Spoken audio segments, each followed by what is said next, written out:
The steamboat's whistle cut through the morning fog like a knife through silk, echoing across the muddy waters of the Mississippi. Catherine Morrison pressed her palm against the cool glass of the cabin window, watching the shoreline blur past, in streaks of green and brown. Her other hand rested protectively over the gentle swell beneath her dark wool traveling dress, a secret she carried like a stone in her chest. Before we jump back in, tell us where you're tuning in from, and if this story touches you, make sure you're subscribed because tomorrow, I've saved something extra special for you. 3 months. That's how long it had been since she'd received the letter that changed everything. The envelope had arrived at the boarding house in Philadelphia, thick cream paper that spoke of prosperity and hope. Inside, written in careful script, were the words that had lifted her from despair. Seeking a God-fearing woman of good character for marriage and companionship in the growing town of Millbrook, Missouri. Must be of sound moral standing and willing to embrace frontier life. The letter was signed by Thomas Blackwood, and it had come with a daguerreotype of a stern-faced man with kind eyes and a small deposit for travel expenses. Catherine had stared at that photograph for hours, memorizing every line of his face, imagining the life they might build together in the wilderness. She had written back immediately, her pen trembling as she crafted the perfect response. She told him of her skills in cooking and sewing, her experience managing a household, her deep faith and desire for a simple, honest life. What she didn't tell him was about the night 6 months ago when her world had crumbled, when the man she thought she would marry had vanished like smoke, leaving her with nothing but shame and a growing reminder of her foolishness. The boarding house matron, Mrs. Henley, had been the one to suggest the mail-order arrangement. Out west, they're not so particular about a woman's past, she had whispered conspiratorially. A man needs a wife to survive those harsh winters, and they don't ask too many questions about where you've been, only where you're going. Catherine had clung to those words like a drowning woman clings to driftwood.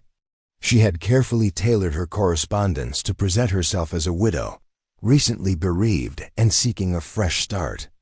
The lie had burned in her throat as she wrote it, but desperation had a way of making liars of honest people. Now, as the steamboat churned steadily westward, carrying her toward an uncertain future, Catherine wondered if she had made a terrible mistake. The child within her had begun to show, despite her best efforts to conceal it with tight corsets and loose-fitting dresses. Soon, there would be no hiding the truth, and she could only pray that Thomas Blackwood was the understanding man his letter suggested. The boat lurched suddenly, and Catherine gripped the window frame to steady herself. Outside, the landscape was changing, becoming wilder and more untamed with each passing mile. Gone were the neat farms and orderly towns of the East, replaced by endless stretches of prairie grass and scattered homesteads that looked impossibly small against the vast sky. A knock at her cabin door made her jump. "Ma'am, we'll be docking in St. Louis within the hour," called the steward. Catherine's heart raced. St. Louis was where she would board the overland stage that would take her the final 100 miles to Millbrook, the last leg of her journey to a new life. She moved to her small trunk and carefully removed the one good dress she owned, a deep blue silk that had belonged to her mother. She had saved it for her wedding day, back when she believed such a day would come with love and joy, instead of necessity and deception. The fabric whispered against her fingers as she laid it out on the narrow bunk, and for a moment she allowed herself to remember her mother's gentle hands braiding her hair, her soft voice singing lullabies. Catherine's mother had died when she was 16, leaving her alone in the world with nothing but her reputation and her needlework skills to sustain her. She had found work as a seamstress in Philadelphia, living quietly in the boarding house, keeping to herself and saving every penny she could. She had thought herself safe from the world's cruelties, but safety was an illusion that could be shattered by a charming smile and false promises. The man's name had been Jonathan Reed, and he had swept into her life like a summer storm. He was a traveling salesman with silver hair and golden words, and he had courted her with the persistence of a man who knew exactly what lonely women wanted to hear. He spoke of marriage, of taking her away from the cramped boarding house to a little cottage, where they would raise a family together. She had believed every word. When she discovered she was carrying his child, Catherine had run to him with tears of joy, expecting to be embraced and celebrated. Instead, she found his room at the hotel empty, his belongings gone, and the clerk's sympathetic shake of the head. Jonathan Reed had vanished as suddenly as he had appeared, leaving behind only a broken heart and a growing scandal. The shame had been overwhelming. Mrs. Henley had been kind enough not to turn her out immediately, but Catherine knew her time was limited. Unmarried pregnant women were not tolerated in respectable boarding houses, and the streets of Philadelphia were no place for a woman in her condition. That's when the idea of the frontier had taken root. Out there, in the wild spaces where civilization was still taking shape, perhaps there was room for second chances. Perhaps there was a man who would value companionship and partnership over perfection and purity. The steamboat's whistle sounded again, longer this time, signaling their approach to the docks. Catherine dressed carefully, arranging her shawl to disguise her condition as much as possible. She pinned her brown hair in a severe bun and checked her reflection in the small mirror above the washstand. She looked pale but respectable, tired but determined. As the boat eased into the dock with a great churning of water and shouting of men, Catherine gathered her few possessions and made her way to the deck. The smell of the river hit her first, muddy and alive, followed by the cacophony of a bustling port city. St. Louis spread out before her like a promise and a threat, its brick buildings and smoking chimneys reaching toward a sky the color of pewter. The stage depot was a 15-minute walk from the docks, and Catherine navigated the crowded streets with careful steps, one hand clutching her carpet bag and the other maintaining her protective position over her growing belly. The city was louder and rougher than Philadelphia, full of men in frontier clothes and women with hard eyes and harder lives. At the depot, she purchased her ticket to Millbrook with the last of her traveling money, keeping only enough for a modest meal. The clerk, a grizzled man with tobacco-stained teeth, looked her up and down with the calculating gaze of someone who had seen every type of traveler pass through his doors. "Millbrook, eh? You got folks there?" he asked, stamping her ticket with unnecessary force. "My intended," Catherine replied, lifting her chin with what she hoped looked like confidence. The man nodded and handed her the ticket. "Stage leaves at dawn. You'll want to get yourself some rest and a good meal.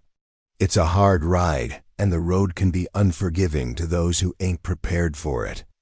Catherine spent the night in a small hotel near the depot, lying awake on the lumpy mattress and staring at the water-stained ceiling. Tomorrow she would begin the final phase of her journey, the one that would take her into the unknown wilderness where Thomas Blackwood waited. She tried to picture their meeting, rehearsing the words she would use to explain her condition, the careful half-truths she would tell to make her situation sound more palatable. Sleep finally came in the small hours before dawn, filled with dreams of endless prairie grass and a faceless man who might or might not have room in his heart for a woman with secrets and a child that wasn't his. The stage was a weathered coach pulled by 6 sturdy horses, and Catherine found herself squeezed between a traveling preacher and a woman who claimed to be going west to start a millinery shop. The preacher, Brother Marcus, was a thin man with intense eyes who spoke frequently about divine providence and the Lord's plan for all souls. The milliner, Miss Sarah Fitzgerald, was practical and sharp-tongued, with opinions about everything, from women's suffrage to the proper way to treat horse harness. As the stage rolled out of St. Louis in the gray dawn light, Catherine watched the last vestiges of civilization fall away behind them. The road stretched ahead like a ribbon through an ocean of grass, and she felt simultaneously terrified and exhilarated by the vastness of it all. "First time west?" Miss Fitzgerald asked, noting Catherine's wide-eyed expression. "Yes, Catherine. Admitted. I'm traveling to meet my intended. Mail order arrangement, the woman asked bluntly. When Catherine nodded, she laughed, but not unkindly. Honey, half the women out here came the same way. Nothing to be ashamed of. Sometimes a practical arrangement works out better than all that romantic nonsense the novels go on about. Brother Marcus leaned forward, his eyes lighting up with evangelical fervor. The Lord works in mysterious ways, sister. Perhaps he is guiding you toward your rightful destiny. Catherine managed a weak smile and turned her attention back to the window. The landscape was changing hour by hour, becoming flatter and more desolate.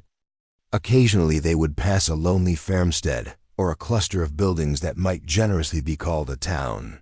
But mostly there was just grass and sky and the endless rhythm of the horses' hooves.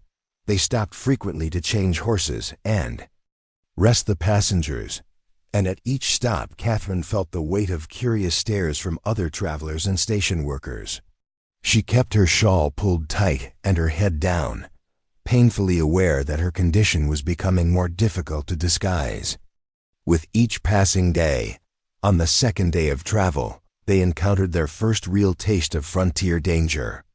The stage was climbing a low hill when one of the lead horses stumbled and went down, tangling in the harness and causing the whole team to rear and plunge in panic.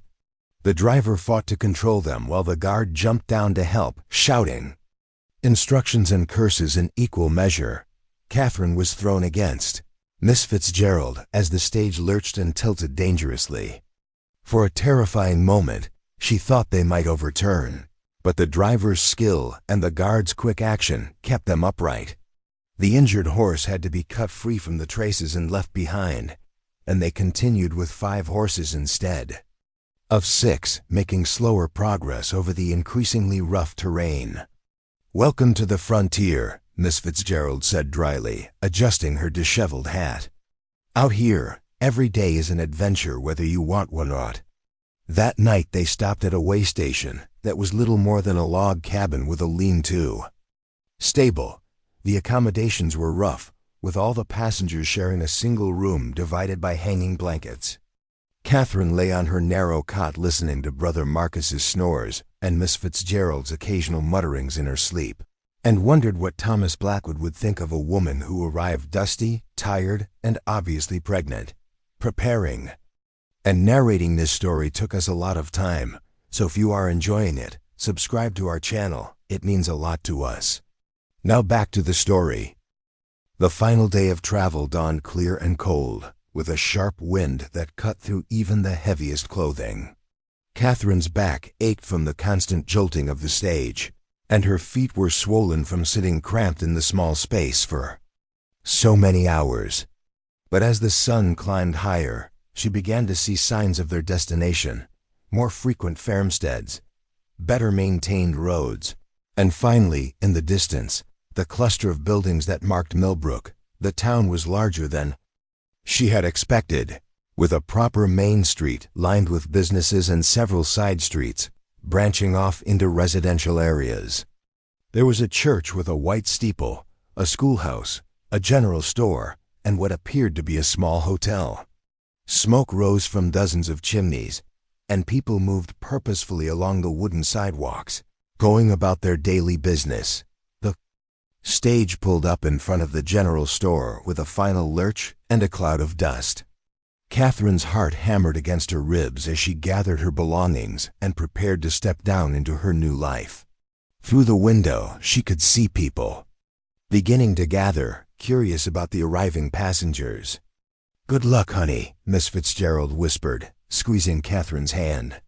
"Remember, out here, people care more about what you can do than where you've been." Catherine nodded gratefully and accepted the driver's assistance in climbing down from the stage. Her legs were unsteady after the long ride, and she swayed slightly as she found her footing on the wooden platform. The gathered crowd included several men who might have been Thomas Blackwood, and she scanned their faces anxiously, looking for the kind eyes she remembered from the daguerreotype. A tall man in a dark coat stepped forward, removing his hat to reveal graying hair and a weathered face. Miss Morrison?" he asked, and Catherine's heart sank as she realized this was indeed Thomas Blackwood, and his expression was not what she had hoped to see. "Mr. Blackwood," she replied, attempting a smile despite the growing dread in her stomach. It's wonderful to finally meet you." His eyes traveled slowly from her face down to her middle, where the carefully arranged shawl could no longer completely disguise her condition. The silence stretched between them like a chasm, and Catherine felt the curious stares of the townspeople like physical weight. "I think," Thomas Blackwood said finally, his voice cold and formal, "we need to have a conversation, in private." Catherine's mouth went dry as cotton. The weight of every eye in the small crowd pressed down on her shoulders like stones. She nodded mutely, unable to trust her voice, and followed Thomas as he turned sharply on his heel and strode toward a small building that bore the sign Millbrook Land Office. The gathered townspeople parted before them like the Red Sea, their whispered conversations creating a buzzing undercurrent that made Catherine's cheeks burn with shame.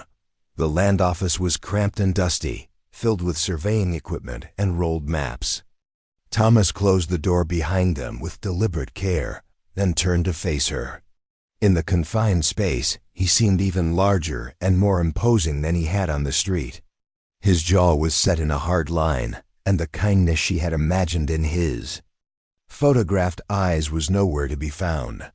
"Sit," he commanded, gesturing to a wooden chair beside a cluttered desk. Catherine perched on the edge of the seat, her carpetbag clutched in her lap like armor. Thomas remained standing, looming over her in a way that made her feel small and foolish. "I received your letters," he began, his voice carefully controlled. "Every one of them. You wrote eloquently about your domestic skills, your moral character, your desire for a simple frontier life. You spoke of being widowed, of seeking a fresh start in a place where the past couldn't follow you." Catherine opened her mouth to speak, but Thomas held up a hand to silence her. "What you failed to mention," he continued, his tone growing sharper, "was your current condition. When exactly were you planning to enlighten me about the child you're carrying?" The words hit Catherine like physical blows. She had rehearsed this conversation a dozen times during the long journey west, crafting careful explanations and gentle revelations.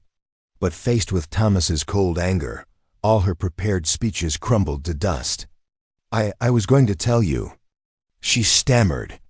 "I wanted to explain everything properly, once we had a chance to speak privately. I know how it must look, but if you'll just let me, how does it looks?"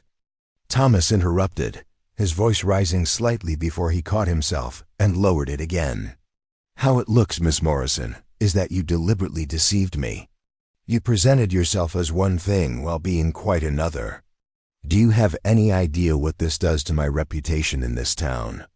Catherine felt tears pricking at the corners of her eyes, but she forced them back. She had not come this far to crumble at the first sign of difficulty. "Mr. Blackwood, please.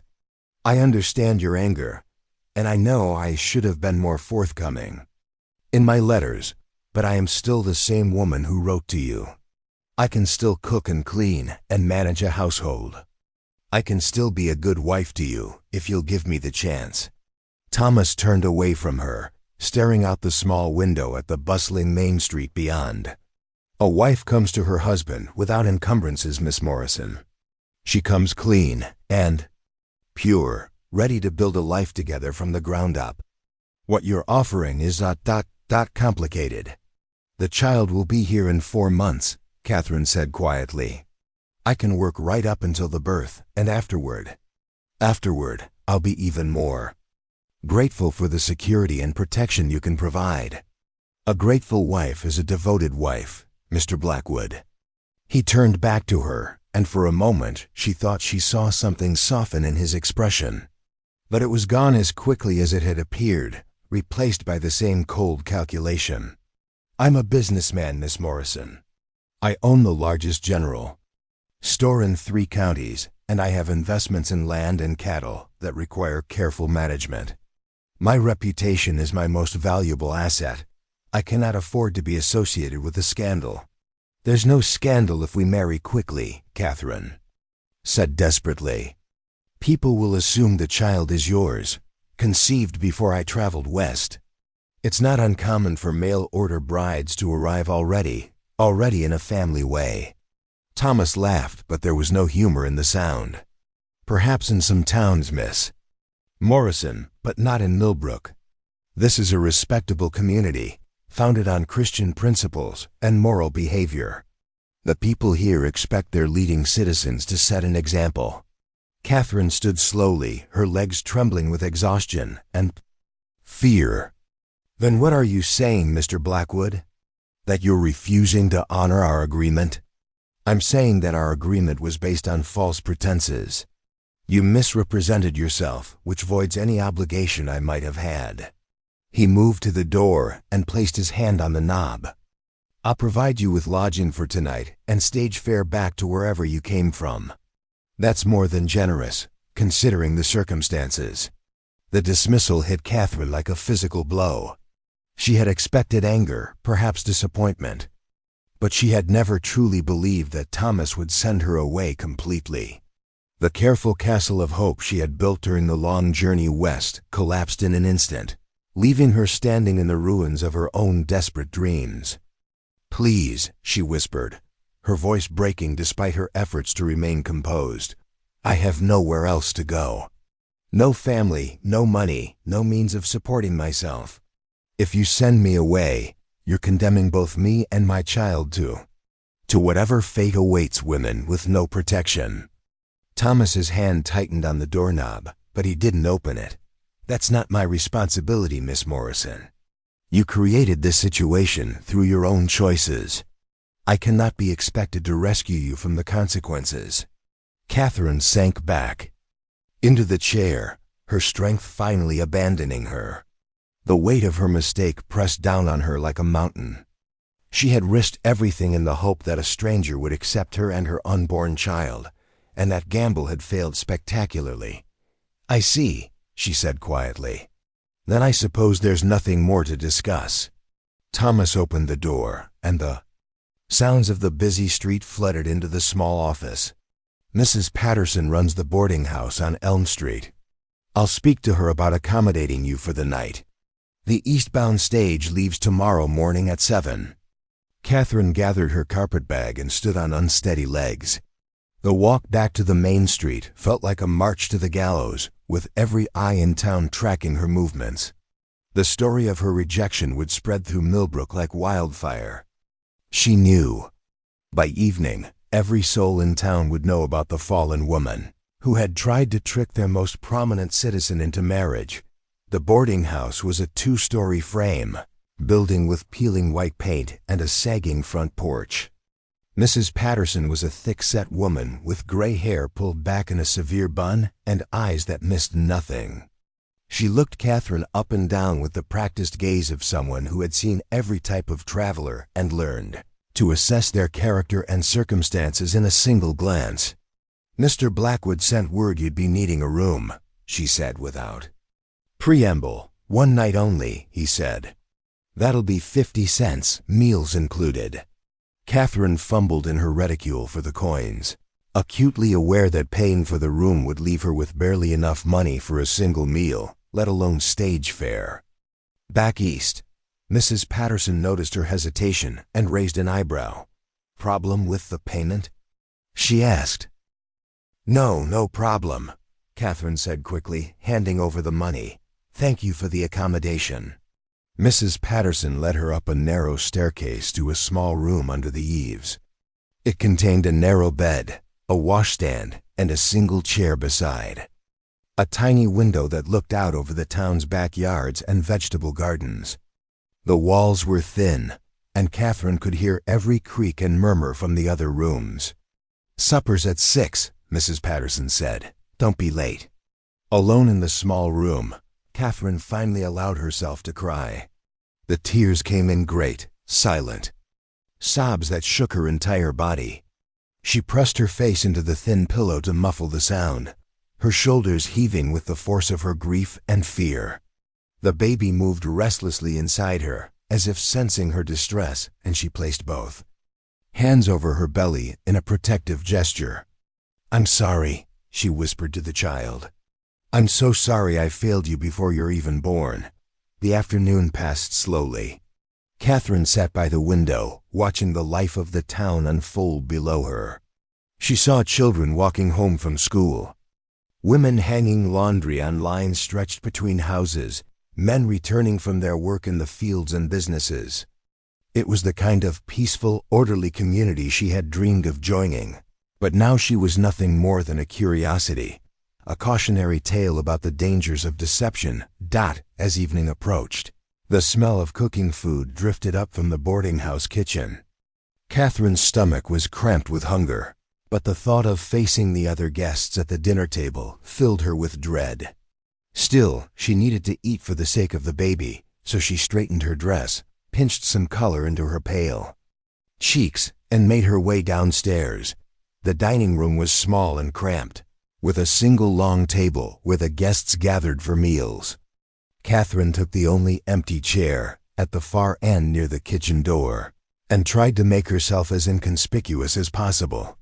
The other guests included a traveling salesman, an elderly woman visiting her daughter, and a young couple who appeared to be newlyweds. Conversation was stilted and awkward, with frequent glances in Catherine's direction. She ate quickly and quietly, focusing on her plate and avoiding eye contact with anyone else. But as she was finishing her meal, the salesman, a florid man with a booming voice, decided to satisfy his curiosity.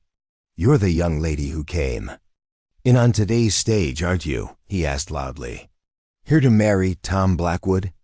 Catherine's fork clattered against her plate. Yes, I was ... Was? The man's eyebrows shot up with interest. "Don't tell me old Tom changed his mind. That'd be a first. He's usually sharp as a tack when it comes to business deals." The elderly woman made a disapproving sound. "Mr. Henderson, it's hardly appropriate to pry into the young lady's personal affairs," but Henderson was not to be deterred. "Oh, come now, Mrs. Whitman. News travels fast in a town this size. Half of Millbrook already knows the arrangement fell through.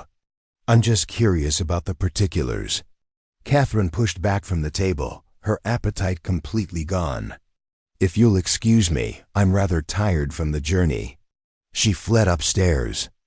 Before anyone could respond, leaving behind a dining room full of curious whispers and speculative glances. In her small room, she paced the narrow space like a caged animal, her mind racing through increasingly desperate possibilities. She could not return to Philadelphia. She had no money for the fare, and even if she did, Mrs. Henley would never take her back in her condition. She could try to find work in Millbrook, but what respectable business would hire a pregnant woman with no local references? The alternatives were too horrible to contemplate.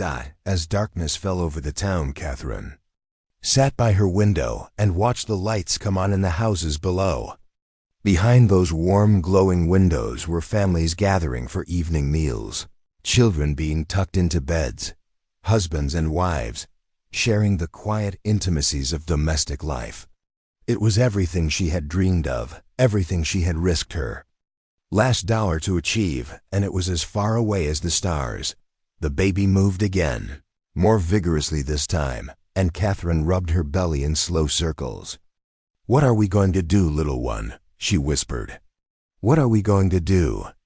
Outside, a church bell tolled the hour, its bronze voice carrying across the sleeping town like a prayer or a warning. Tomorrow would bring the eastbound stage in. Another journey into uncertainty.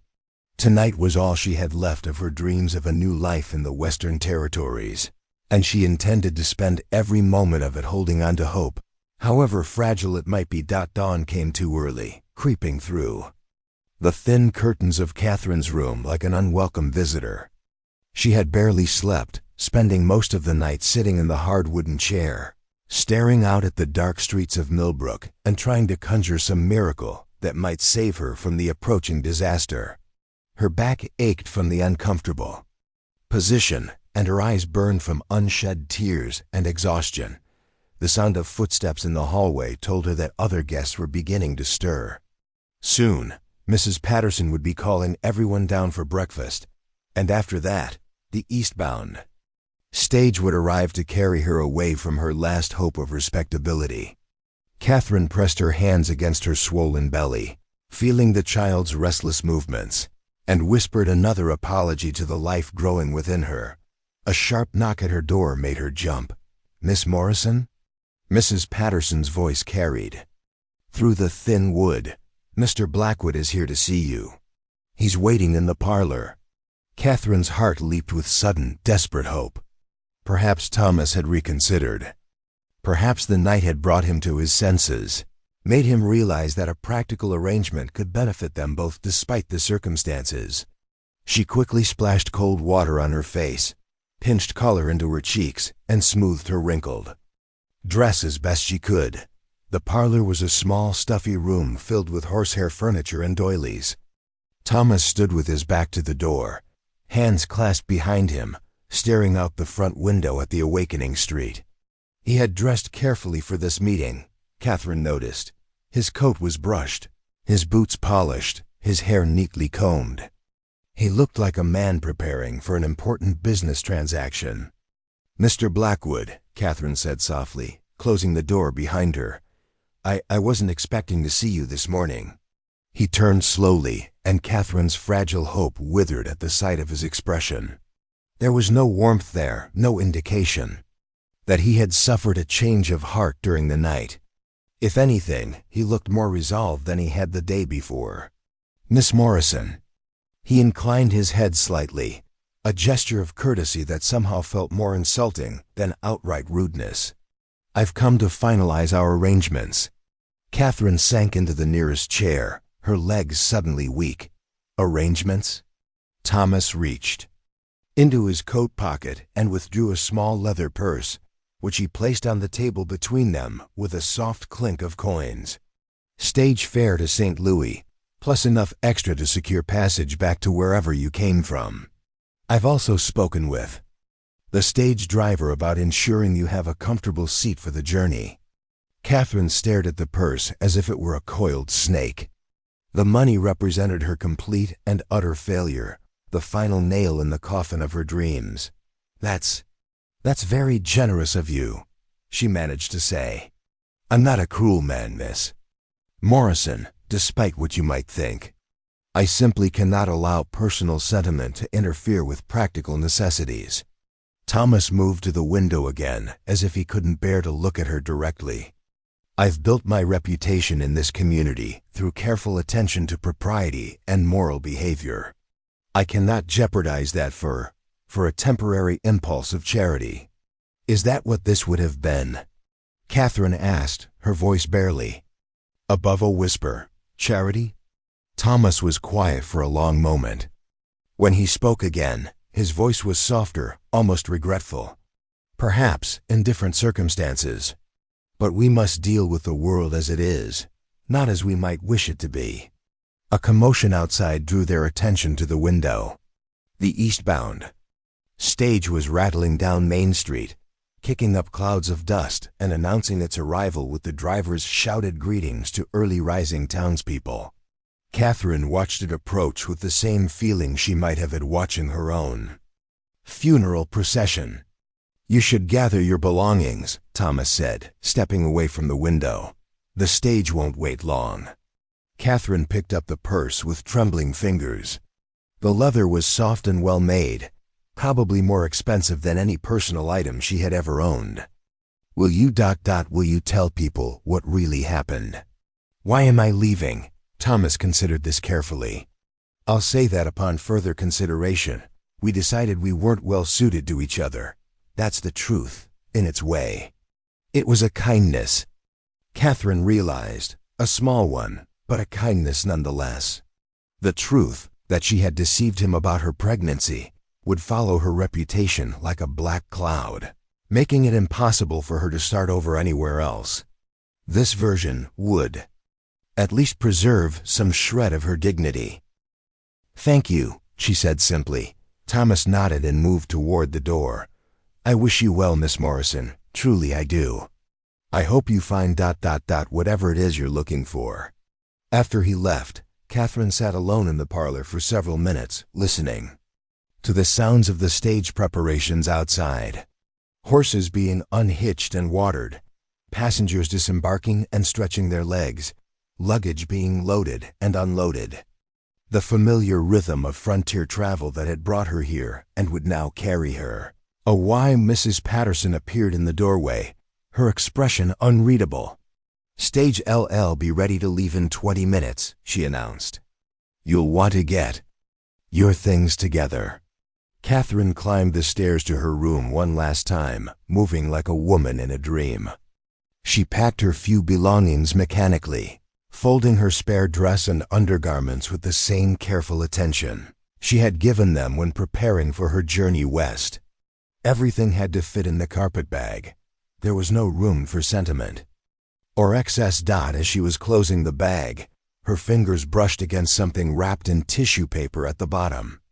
She pulled it out carefully and unwrapped it, revealing a small silver locket that had belonged to her mother.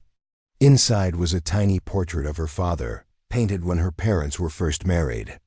Their faces looked so young and hopeful, so certain that their love could overcome any obstacle. Catherine fastened the locket around her neck and tucked it beneath her collar. Whatever happened next, she would carry their memory with her, and perhaps their love would give her strength for the trials ahead. The stage was indeed ready when she came downstairs, the fresh horses stamping and snorting in their eagerness to be moving. The same grizzled driver who had brought her to Millbrook was preparing for the return journey, checking harnesses and securing luggage with practiced efficiency. "Well, well," he said when he saw Catherine approaching. "Didn't expect to see you heading back so soon, miss. Things didn't work out with your gentleman friend?" "No," Catherine said quietly, "they didn't work out." The driver studied her face with shrewd eyes that had seen every variety of human disappointment. "Well, that's the way of it sometimes. Frontier life ain't for everyone, and not every arrangement turns out like folks hope." Catherine climbed into the stage with his assistance, taking a seat by the window so she could watch Millbrook disappear behind them. The other passengers were already settled, a merchant returning to St. Louis, an elderly farmer visiting family, and a young woman who looked barely out of her teens and kept glancing at Catherine with curious sympathy. As the stage rolled into motion, Catherine caught a glimpse of Thomas Blackwood standing in front of his general store, watching their departure. For just a moment, their eyes met through the dusty window, and she thought she saw something that might have been regret in his expression. But then the stage turned a corner, and he was gone. The journey back towards St. Louis passed in a blur of prairie grass and scattered settlements. Catherine spoke little, responding to her fellow passengers' attempts at conversation with polite but brief answers. The young woman, who introduced herself as Mary Fletcher, seemed particularly interested in befriending her. "I'm traveling to Jefferson City to work as a governess," Mary confided during one of their stops to change horses. "It's my first position, and I'm terribly nervous about it." "Have you ever worked as a governess?" "No," Catherine replied. "I was a seamstress before I came west." "Oh, how wonderful. I've always admired women who can sew well. It's such a practical skill." Mary's eyes dropped briefly to Catherine's midsection, then away again. Will you be returning to seamstress work?" The question hung in the air between them, heavy with unspoken implications. Catherine knew that Mary had guessed her condition. It was becoming increasingly difficult to hide, especially in the close quarters of the stagecoach. But the girl's tone held no judgment, only genuine curiosity and perhaps a touch of concern. "I'm not certain what I'll do," Catherine admitted. "I'm afraid my circumstances have become complicated." Mary nodded understanding. "The world can be very unkind to women in difficult situations. I've seen it myself, growing up in a small town. But I've also seen women find ways to survive and even thrive, despite everything working against them." That evening, They stopped at a way station that consisted of little more than a log cabin and a barn. The accommodations were rough, with all the passengers sharing a single large room divided by hanging blankets. Catherine lay on her narrow cot, listening to the wind howl across the prairie and feeling the baby's movements grow stronger and more frequent. She tried to plan her next steps, but every possibility seemed to lead to a dead end. She had no money. Beyond what Thomas had given her, no family to turn to, no prospects for employment in her condition. The charitable institutions in Philadelphia might take her in, but only temporarily, and the thought of raising her child in such circumstances filled her with despair. During the second day of travel, they encountered a group of westbound emigrants whose wagon had broken down. The stage driver stopped to offer assistance, and Catherine watched through the window as families worked together to repair their damaged vehicle. Children played in the grass while their parents labored, and she could hear laughter and cheerful conversation drifting on the wind. "They look so hopeful," Mary observed, following Catherine's gaze. "Like they truly believe they're heading toward something better." "Perhaps they are," Catherine replied. "Perhaps hope is easier when you're traveling with people who love you." Mary was quiet for a moment. "You don't have anyone, do you? No family waiting for you back east?" Catherine shook her head. "I'm quite alone in the world." "Then perhaps," Mary said carefully, "you shouldn't be so quick to give up on the West. Not all men are like the one who rejected you. There are good people out there, people who value kindness and loyalty over social conventions." Catherine wanted to believe her, but the sting of Thomas's rejection was still too fresh, too painful. She had risked everything in the hope that someone would want her despite her circumstances, and that hope had been crushed so thoroughly that she wasn't sure she could ever trust in such possibilities again. On the third day, they reached the outskirts of St. Louis, and Catherine felt her stomach tighten with anxiety. Soon she would have to make a decision about her destination, and she still had no clear idea what that should be. The money Thomas had given her would cover passage to several possible destinations, but none of them offered any real promise of security or stability. As the familiar skyline of St. Louis came into view, Catherine closed her eyes and tried to summon the courage she would need for whatever came next. The baby shifted restlessly inside her, as if sensing the uncertainty that surrounded them both. She placed her hand over the movement and whispered another promise to the child she carried. "I don't know where we're going," she said softly, "but I won't give up. Somehow, someway, I'll find us a place in this world." The stage pulled into the depot with its usual fanfare of shouting drivers and bustling passengers. Catherine gathered her carpetbag and prepared to disembark, her heart heavy with the weight of another failure, but her spine straight with determination. She had survived the disappointment in Millbrook, and she would survive whatever came next. Mary Fletcher squeezed her hand as they prepared to part ways. "Remember what I said about not giving up on the West," she whispered. "Sometimes our greatest blessings come disguised as our worst disappointments." Catherine managed a small smile. "Thank you for your kindness. I hope your position as a governess brings you great happiness." As she stepped down from the stage onto the bustling platform, Catherine felt the full weight of her uncertain future pressing down on her shoulders. She was alone in a strange city, pregnant and nearly penniless, with no clear path forward. But she was alive, and so was her child, and as long as they both drew breath, there was still hope for something better. The depot swirled with activity around her travelers hurrying to catch departing stages, families reuniting after long separations, merchants hawking food and supplies to weary passengers. Catherine stood in the midst of it all, clutching her carpetbag and trying to decide which direction to turn next. Behind her lay the failure in Millbrook and the ashes of her carefully constructed dreams. Ahead lay uncertainty and struggle, but also possibility. For the first time since leaving Thomas Blackwood's office, Catherine allowed herself to consider that perhaps Mary Fletcher had been right. Perhaps giving up on the West entirely was premature. Perhaps somewhere out there was a man who would see past her circumstances to the woman beneath, someone who would value what she could offer rather than focus on what society deemed her failings.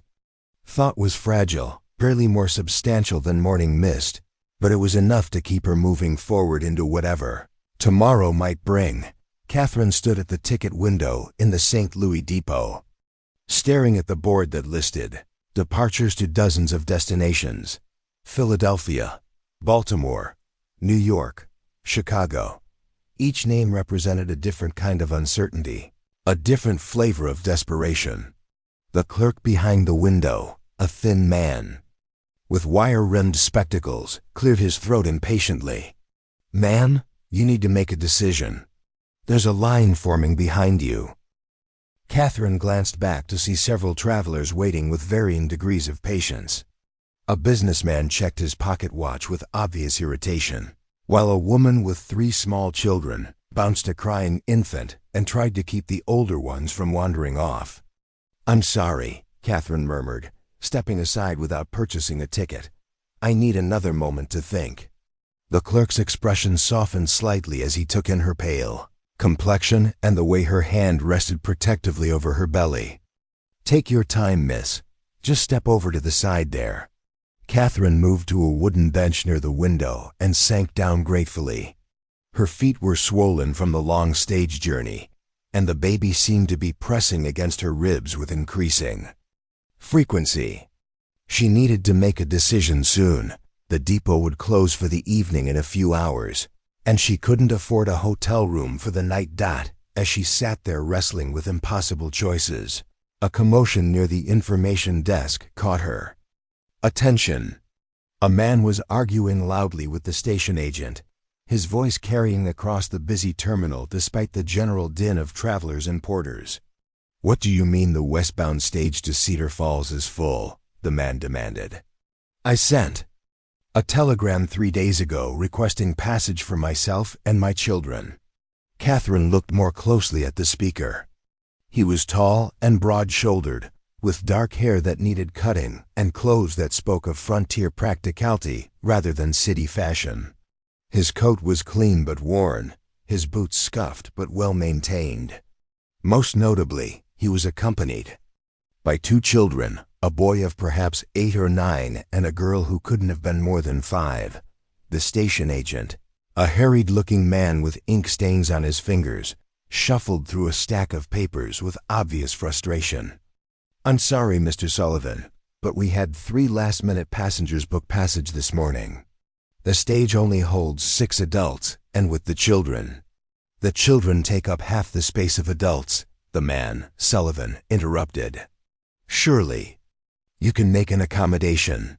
"I understand your frustration, sir, but the stage driver won't exceed capacity. It's dangerous on those mountain roads." The agent lowered his voice, though Catherine could still hear him clearly. "There won't be another westbound stage for a week, but I can put you on the list for the next available seats." Catherine watched as Sullivan's shoulders sagged in defeat. The little girl tugged at his coat, her voice piping up with childish concern. "Papa, are we going home now? I want to see Grandmother Martha." "I know, sweet pea," Sullivan said, his voice gentle despite his obvious frustration. "We'll figure something out." The boy, older and more understanding of their predicament, spoke up with forced bravery. "It's all right, Papa. We can wait here. Maybe we can find someplace to stay." Sullivan ran a hand through his hair and glanced around the depot with the expression of a man calculating costs he couldn't afford. Catherine found herself studying his face more closely. There were lines around his eyes that spoke of both laughter and sorrow, and his manner with the children was patient and loving despite the stress of their situation. Before she could think better of it, Catherine stood and approached the little group. "Excuse me," she said quietly. "I couldn't help overhearing your conversation. I was wondering if you might consider a proposition." Sullivan turned to look at her, his expression wary but not unkind. "Ma'am?" Catherine felt her cheeks burn with embarrassment, but pressed on. I was planning to take the eastbound stage, but I'm reconsidering my destination. If you're truly in need of an extra seat, perhaps I could. That is, perhaps I could give up my place on the eastbound stage and take yours on the westbound instead. The station agent looked up from his paperwork with interest. That might actually work. If the lady is willing to take Mr. Sullivan's passage west, I could transfer his tickets to the eastbound stage. But where would you be going? Sullivan asked, studying Catherine's face with curious concern. Cedar Falls is a small settlement in the Colorado Territory. It's not a place most people travel to without a specific purpose. Catherine's mind raced. She knew nothing about Cedar Falls or the Colorado Territory, but something about this man's kind eyes and the way he spoke to his children made her want to trust him. I've been considering relocating west myself. Perhaps Cedar Falls would suit my needs. The little girl stepped forward and looked up at Catherine with solemn blue eyes. Are you sad like Papa was after Mama went to heaven? She asked with the startling directness of childhood. Emma, Sullivan said sharply, but Catherine held up a hand. It's all right, she said, kneeling down to the child's level despite the difficulty of the movement. Yes, I suppose I am a little sad. But sometimes when we're sad, we need to find new places that might make us happy again. Emma nodded gravely. Papa says Colorado has mountains that touch the sky and streams so clear you can see the bottom. Maybe that would make you less sad. Catherine felt an unexpected warmth in her chest at the child's innocent optimism.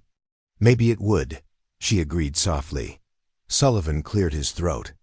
Ma'am, I appreciate your offer, but I can't accept charity from a stranger. If you're truly interested in traveling west, perhaps we could arrange some sort of mutual assistance. What kind of assistance? Catherine asked, rising carefully to her feet. The stage journey to Cedar Falls takes 4 days through some rough country. A woman traveling alone, He paused, his eyes taking in her obvious condition. Well, it can be dangerous. If you were to travel with us, I could offer you protection in exchange for your help with the children. The boy, who had been listening quietly, spoke up. Papa, you said we needed someone to help take care of Emma and teach us proper manners and such. Sullivan's expression grew thoughtful. That's true, Daniel. Your grandmother did say you were both getting a bit wild without a woman's influence. He looked back at Catherine. Do you have experience with children, Miss Morrison? Catherine supplied. Catherine Morrison. And yes, I have some experience. I helped care for the younger children in my boarding house back in Philadelphia. It wasn't entirely true. Her experience was limited to occasionally watching Mrs. Henley's nieces when they visited, but Catherine found herself desperately wanting this chance. These people seemed kind and genuine, and the idea of traveling to a place where no one knew her past was incredibly appealing. Where would I? That is, what would the arrangements be once we reached Cedar Falls? Catherine asked. Sullivan hesitated, and Catherine saw something flicker across his expression, uncertainty, perhaps even pain. My mother-in-law has a large house on the outskirts of town. She's been managing my household since my wife passed, but her health isn't what it used to be. She's been urging me to find someone to help with the domestic duties and the children's education. A housekeeper? Catherine asked. A companion, Sullivan corrected gently. Someone who would be treated as part of the family, not a servant. The children need stability and guidance, and I need help managing a household while trying to build my business. Catherine felt a flutter of hope in her chest. It wasn't the marriage proposal she had originally sought, but it was something, a chance at respectability, a roof over her head, and perhaps even the possibility of a future for her child. What sort of business? She asked. Timber, Sullivan replied. I'm establishing a lumber mill to serve the mining settlements in the area. It's hard work, but the territory is growing fast, and there's good money to be made for those willing to put in the effort. The station agent cleared his throat impatiently. Folks, I need to know if we're making this transfer. The westbound stage leaves in 2 hours, and I need time to process the paperwork. Catherine looked at Sullivan's honest face, then down at his children. Emma was watching her with hopeful eyes, while Daniel maintained the serious expression of a boy trying to be the man of the family. Something in their obvious need called to her, and she found herself nodding before she could fully consider the implications. Yes, she said firmly. I'd like to make the transfer. Sullivan's face broke into the first genuine smile she had seen from him. Excellent. We'll work out the specific arrangements during the journey, but I think this could benefit all of us. As the station agent began processing the ticket transfer, Sullivan extended his hand to Catherine. James Sullivan, he said. And these are my children, Daniel and Emma. Catherine shook his hand, noting the calluses that spoke of hard physical work and the gentleness of his grip. I'm pleased to meet you all. Emma immediately reached up and took Catherine's other hand. Will you sit next to me on the stage? She asked. I get scared when the wheels hit the big bumps. Of course, Catherine said, surprised by how natural it felt to comfort the child. We'll take care of each other. The next 2 hours passed in a whirlwind of activity. Sullivan purchased supplies for the journey while Catherine gathered her belongings and tried to process the magnitude of the decision she had just made. She was traveling to a place she had never heard of, with people she had just met, to take on responsibility she wasn't entirely sure she could handle. But as she watched Sullivan interact with his children, patient when Emma grew whiny with excitement, encouraging when Daniel tried to hide his own nervousness about the journey, she felt increasingly confident that she had made the right choice. This was a good man, she realized, someone who valued family and responsibility over social conventions. The westbound stage was newer and more comfortable than the one that had brought her from Millbrook, with cushioned seats and windows that actually opened for ventilation. Sullivan helped her up the steps with careful courtesy, while Daniel clambered up on his own with boyish independence. Emma required more assistance, but she was clearly excited about the adventure. Their fellow passengers included a traveling minister heading to perform weddings in a mining camp, a young doctor seeking his fortune in the territorial hospitals, and an elderly woman visiting her son who had struck silver near Cedar Falls. The atmosphere was notably different from her previous stage journeys. There was an air of optimism and possibility that Catherine hadn't experienced since leaving Philadelphia. As the stage rolled out of St. Louis and into the open country beyond, Catherine found herself relaxing for the first time in weeks. Emma had indeed claimed the seat beside her and was chattering away about everything she saw out the window. Daniel sat across from them next to his father, trying to maintain a dignified silence, but occasionally forgetting himself and pointing out interesting sights. Look, Miss Catherine, Emma exclaimed as they passed a herd of cattle grazing near a stream. Papa says in Colorado we might see buffalo and maybe even bears.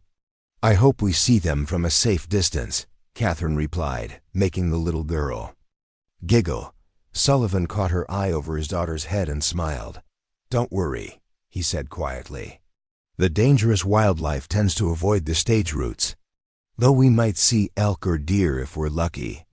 As the afternoon wore on, Catherine learned more about her traveling companions. Sullivan had been widowed for 8 months when his wife died in childbirth, along with the baby she had been carrying. His mother-in-law, Martha Hartwell, had moved in to help with the children and household, but her arthritis was making it increasingly difficult for her to manage the physical demands of caring for an active family. She's been like a mother to me since I married her daughter, Sullivan explained during one of their stops to change horses. Sarah and I were childhood sweethearts, married young and moved west together when the opportunity arose. Martha followed us out a year later, said she couldn't bear to be separated from her only grandchildren. It must have been difficult for all of you, Catherine said gently. Sullivan's expression grew distant. Sarah was she was the heart of our family. Always laughing, always finding the bright side of any situation. After she died, it felt like the sun had gone out of our world. But you're moving forward, Catherine observed. Building a business. Making plans for the future. I have to, Sullivan said simply. The children need stability and hope. I can't let my grief overshadow their childhood. Catherine felt a deep respect for this man who had chosen to channel his sorrow into constructive action rather than wallowing in self-pity. It was a lesson she needed to learn herself, how to transform disappointment and loss into motivation for building something better. That evening, they stopped at a way station that offered better accommodations than Catherine had experienced. On her previous journeys, there were separate sleeping areas for men and women, and the meals were hearty and well-prepared. Catherine helped Emma with her supper and assisted Daniel with washing his face and hands afterward, falling naturally into a maternal role that felt both foreign and familiar. You're very good with them, Sullivan observed as they sat on the porch after the children had been settled for the night. They're wonderful children, Catherine replied honestly. You should be proud of how well-behaved and thoughtful they are. Sarah's influence, Sullivan said softly. She believed children should be treated with respect and kindness, but also taught responsibility and proper behavior. Catherine hesitated, then decided to venture into more personal territory. May I ask ... do they know about my condition? Sullivan was quiet for a moment, his gaze fixed on the star-filled sky above them.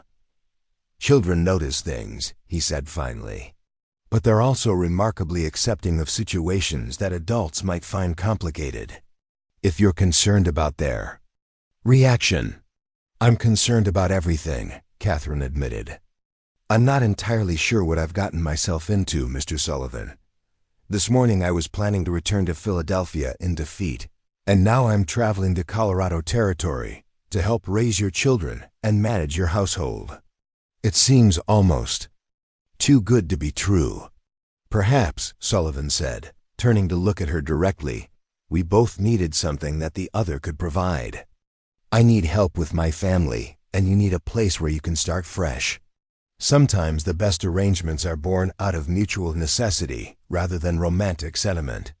His words were practical, but Catherine detected an underlying kindness. That gave her hope.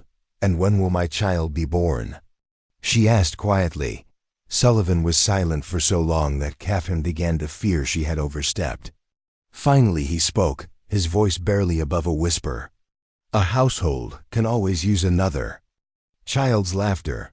Mine has been too quiet for too long. Catherine felt tears prick at her eyes, but these were tears of relief and gratitude rather than despair. For the first time since learning of her pregnancy, she allowed herself to believe that perhaps everything would work out after all. Perhaps this unexpected journey to an unknown destination would lead to the fresh start she so desperately needed. As they prepared to retire for the night, Emma ran up to Catherine and threw her small arms around her waist.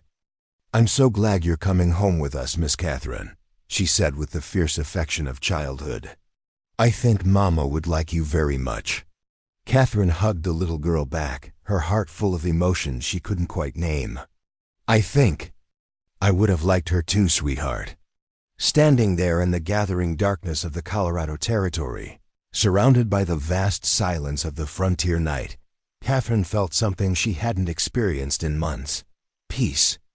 Tomorrow would bring new challenges and uncertainties, but tonight she was exactly where she needed to be. Traveling toward a future that might actually hold promise instead of despair. The first sign of trouble came on a Tuesday morning in late September when Catherine was hanging laundry behind the Sullivan house. The Colorado air was crisp with the promise of winter, and the aspen trees on the mountainsides had turned brilliant gold against the deep blue sky.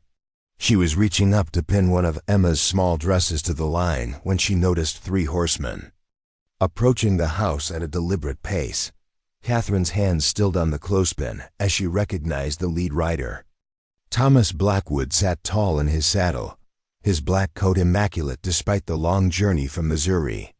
His companions were strangers to her, but their bearing suggested they were men accustomed to authority and getting their way. One wore a badge that caught the morning sunlight, marking him as some sort of lawman. Her heart began to race as the riders drew closer.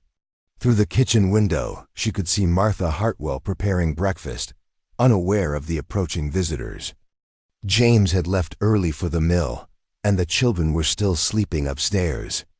Catherine was alone to face whatever had brought Thomas Blackwood all the way to Colorado Territory. She smoothed her apron with trembling hands and walked around to the front of the house, arriving just as the three men dismounted. Thomas removed his hat with the same cold courtesy she remembered from their disastrous meeting in Millbrook. "Miss Morrison," he said formally, "or perhaps I should say Mrs. Sullivan now." Catherine lifted her chin, drawing on reserves of strength she hadn't known she possessed. "Mr. Blackwood, this is unexpected. Surprise. What brings you so far from Missouri?" The man with the badge stepped forward, his weathered face impassive. "Ma'am, I'm Deputy Marshal William Crawford. I'm here on official business regarding a matter of fraud and theft." "I'm afraid I don't understand," Catherine said, though her stomach was churning with dread. "What possible business could you have with me?" Thomas smiled, but there was no warmth in the expression. "It seems there's been a misunderstanding about certain financial arrangements. Money that was advanced for services not rendered, you might say." Before Catherine could respond, Martha appeared in the doorway, wiping her hands on her apron. The older woman's sharp eyes quickly assessed the situation, taking in Catherine's pale face and the stern expressions of the visitors. "Catherine, dear, who are these gentlemen?" Martha asked, moving to stand beside her. "Mrs. Hartwell, isn't it?" Thomas said, his tone respectful but formal. "I'm Thomas Blackwood from Millbrook, Missouri. I believe Miss Morrison may have mentioned our previous acquaintance." Martha's expression hardened slightly. "She has indeed, though I understood that the matter was concluded to everyone's satisfaction." Deputy Crawford opened a leather portfolio and withdrew several official-looking documents. "Ma'am, I have a warrant here for the arrest of Catherine Morrison on charges of obtaining money under false pretenses. She's accused of accepting payment for services she had no intention of providing." Catherine felt the world tilt beneath her feet. "Payment? I never accepted any payment beyond travel expenses, which were offered freely as compensation for the inconvenience." "The law might see it differently," Thomas said smoothly. "A formal contract was entered into based on false representations. When those representations proved to be inaccurate, the contract became void, but the money had already changed hands." "This is ridiculous," Martha said sharply. "Catherine has been nothing but honest and hardworking since she arrived here. Whatever disagreement you had in Missouri has nothing to do with her life now." Deputy Crawford looked uncomfortable, but his duty was clear. "I'm sorry, ma'am, but I have to execute this warrant. Miss Morrison, you'll need to come with me." "Wait," Catherine said, her mind racing. "Deputy Crawford, I assume you're planning to take me back to Missouri for trial?" "That's correct, ma'am." Catherine placed her hand protectively over her swollen belly. She was now 7 months along, and the baby's presence was impossible to hide. "I'm afraid that's not possible in my current condition. Surely the law makes allowances for women who are expecting?" The deputy's expression softened slightly as he took in her obvious pregnancy. "Well now, that does complicate matters. It wouldn't be safe to transport you that distance in your condition." Thomas's jaw tightened with frustration. "Deputy, surely we can arrange for proper medical supervision during the journey. The law is the law, regardless of circumstances." "Actually," Martha said, stepping forward with the authority of someone accustomed to getting her way, I believe territorial law requires that pregnant women be allowed to remain in place until after they give birth, provided they don't attempt to flee the jurisdiction. Deputy Crawford nodded slowly. That's correct, ma'am. Miss Morrison, I can allow you to remain here until after your child is born, but you'll be required to report to the local sheriff weekly and surrender any travel documents. Catherine felt a mixture of relief and dread. She had bought herself time, but the threat still hung over her like a sword. I understand, Deputy. I'll comply with whatever requirements you set. Thomas clearly wasn't satisfied with this arrangement. Deputy Crawford, I've traveled a considerable distance to see justice done. Surely there must be some way to expedite this matter. Mr. Blackwood, the deputy said firmly, I understand your frustration, but I won't risk the life of an unborn child to satisfy your schedule. The warrant will remain in effect, and Miss Morrison will face trial after she's recovered from childbirth. After the men left, promising to return in the spring, Catherine sank into a chair at the kitchen table. Her hands shook as she tried to process what had just happened. Everything she had built here, her relationship with the children, her growing friendship with Martha, her tentative hopes for the future, was now threatened by shadows from her past. Martha poured 2 cups of coffee and sat down across from her. Now then, dear, suppose you tell me the whole truth about what happened in Missouri.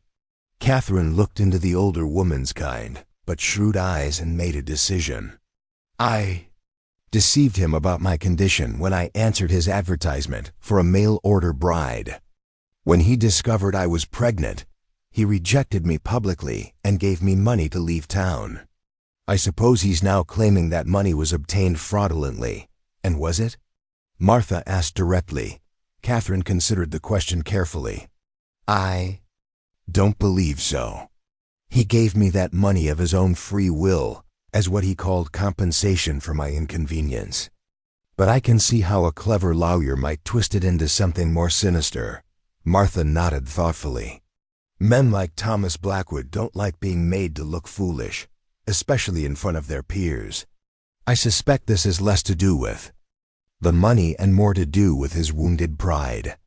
That evening, when James returned from the mill, Catherine had to tell him the whole story. She had been dreading this moment for weeks, knowing that eventually she would have to reveal the circumstances that had brought her to Colorado. She waited until the children were in bed, then sat with him and Martha in the parlor and laid out the entire truth.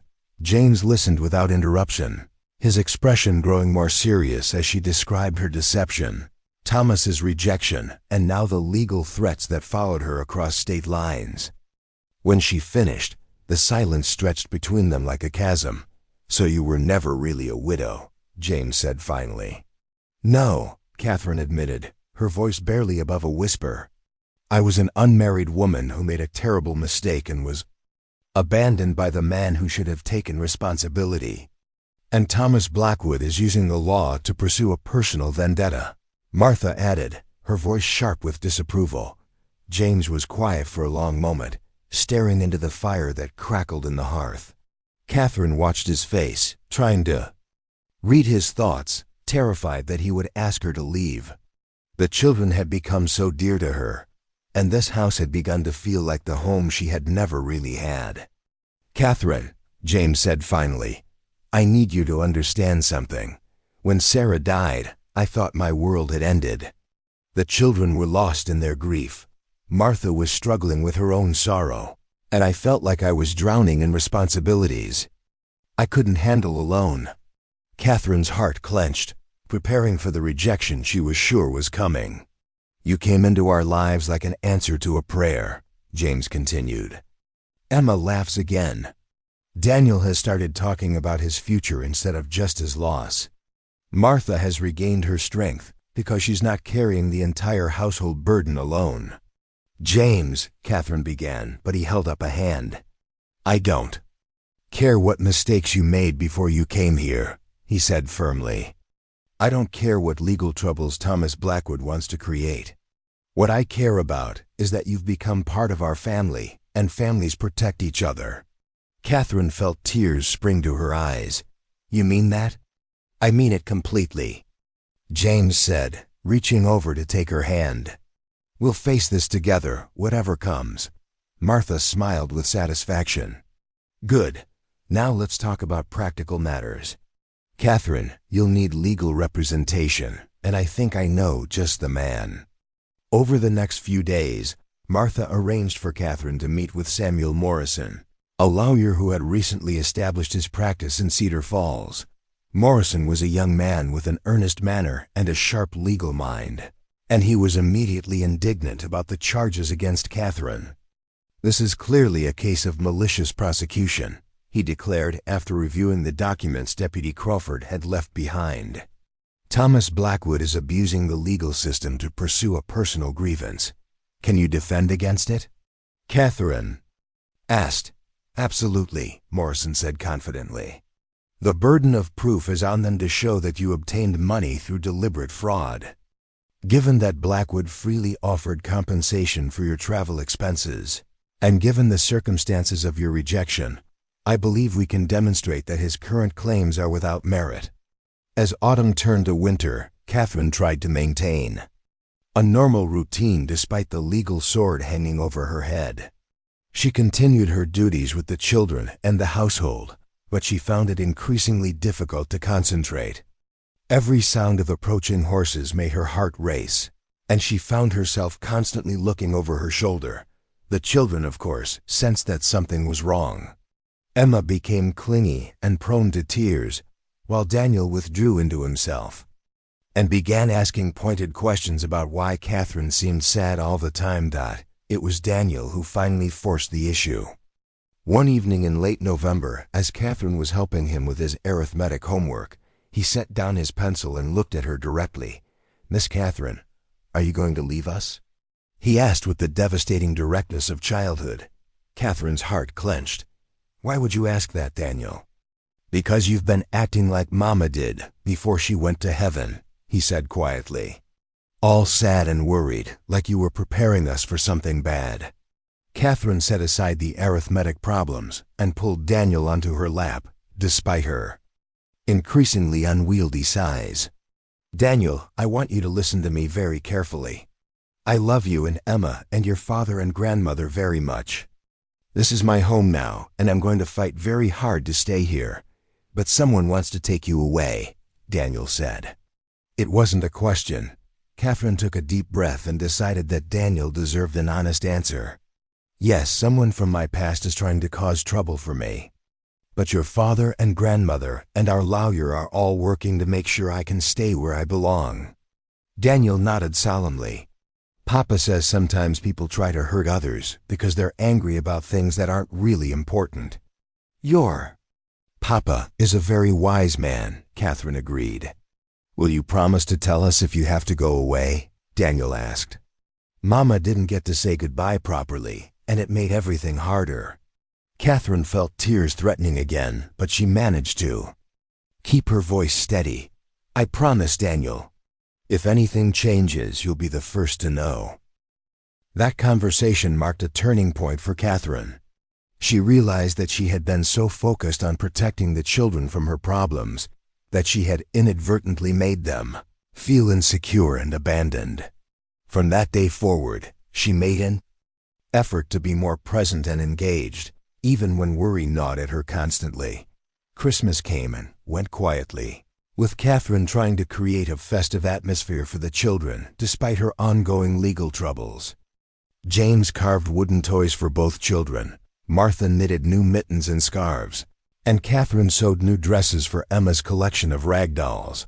On Christmas morning, as they all sat around the tree opening their modest gifts, Emma climbed onto Catherine's lap and whispered in her ear, "I asked Santa to make sure you could stay with us forever." Catherine hugged the little girl tightly, her heart full of love and determination. Whatever happened when Thomas Blackwood returned in the spring, she would not let this family be destroyed by his vindictive pursuit of revenge. January brought news that changed everything. Deputy Crawford returned with additional documents and a grim expression. The legal proceedings in Missouri had been accelerated, and there was now pressure to transport Catherine back for trial, regardless of her condition.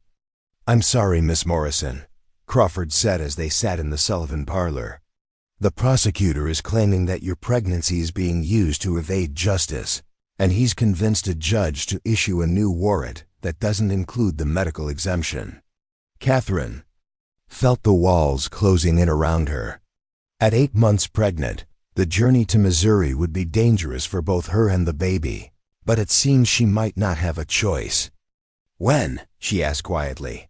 "I'm supposed to transport you back within the week," Crawford said reluctantly. "But Miss Morrison, I want you to know that I don't like this any more than you do. This isn't justice, this is persecution." James stood up abruptly, his face dark with anger. "Deputy, surely there must be some legal recourse. Catherine is days away from giving birth. The journey could kill her and the child. I've already sent a telegram to the territorial governor requesting intervention," Crawford said.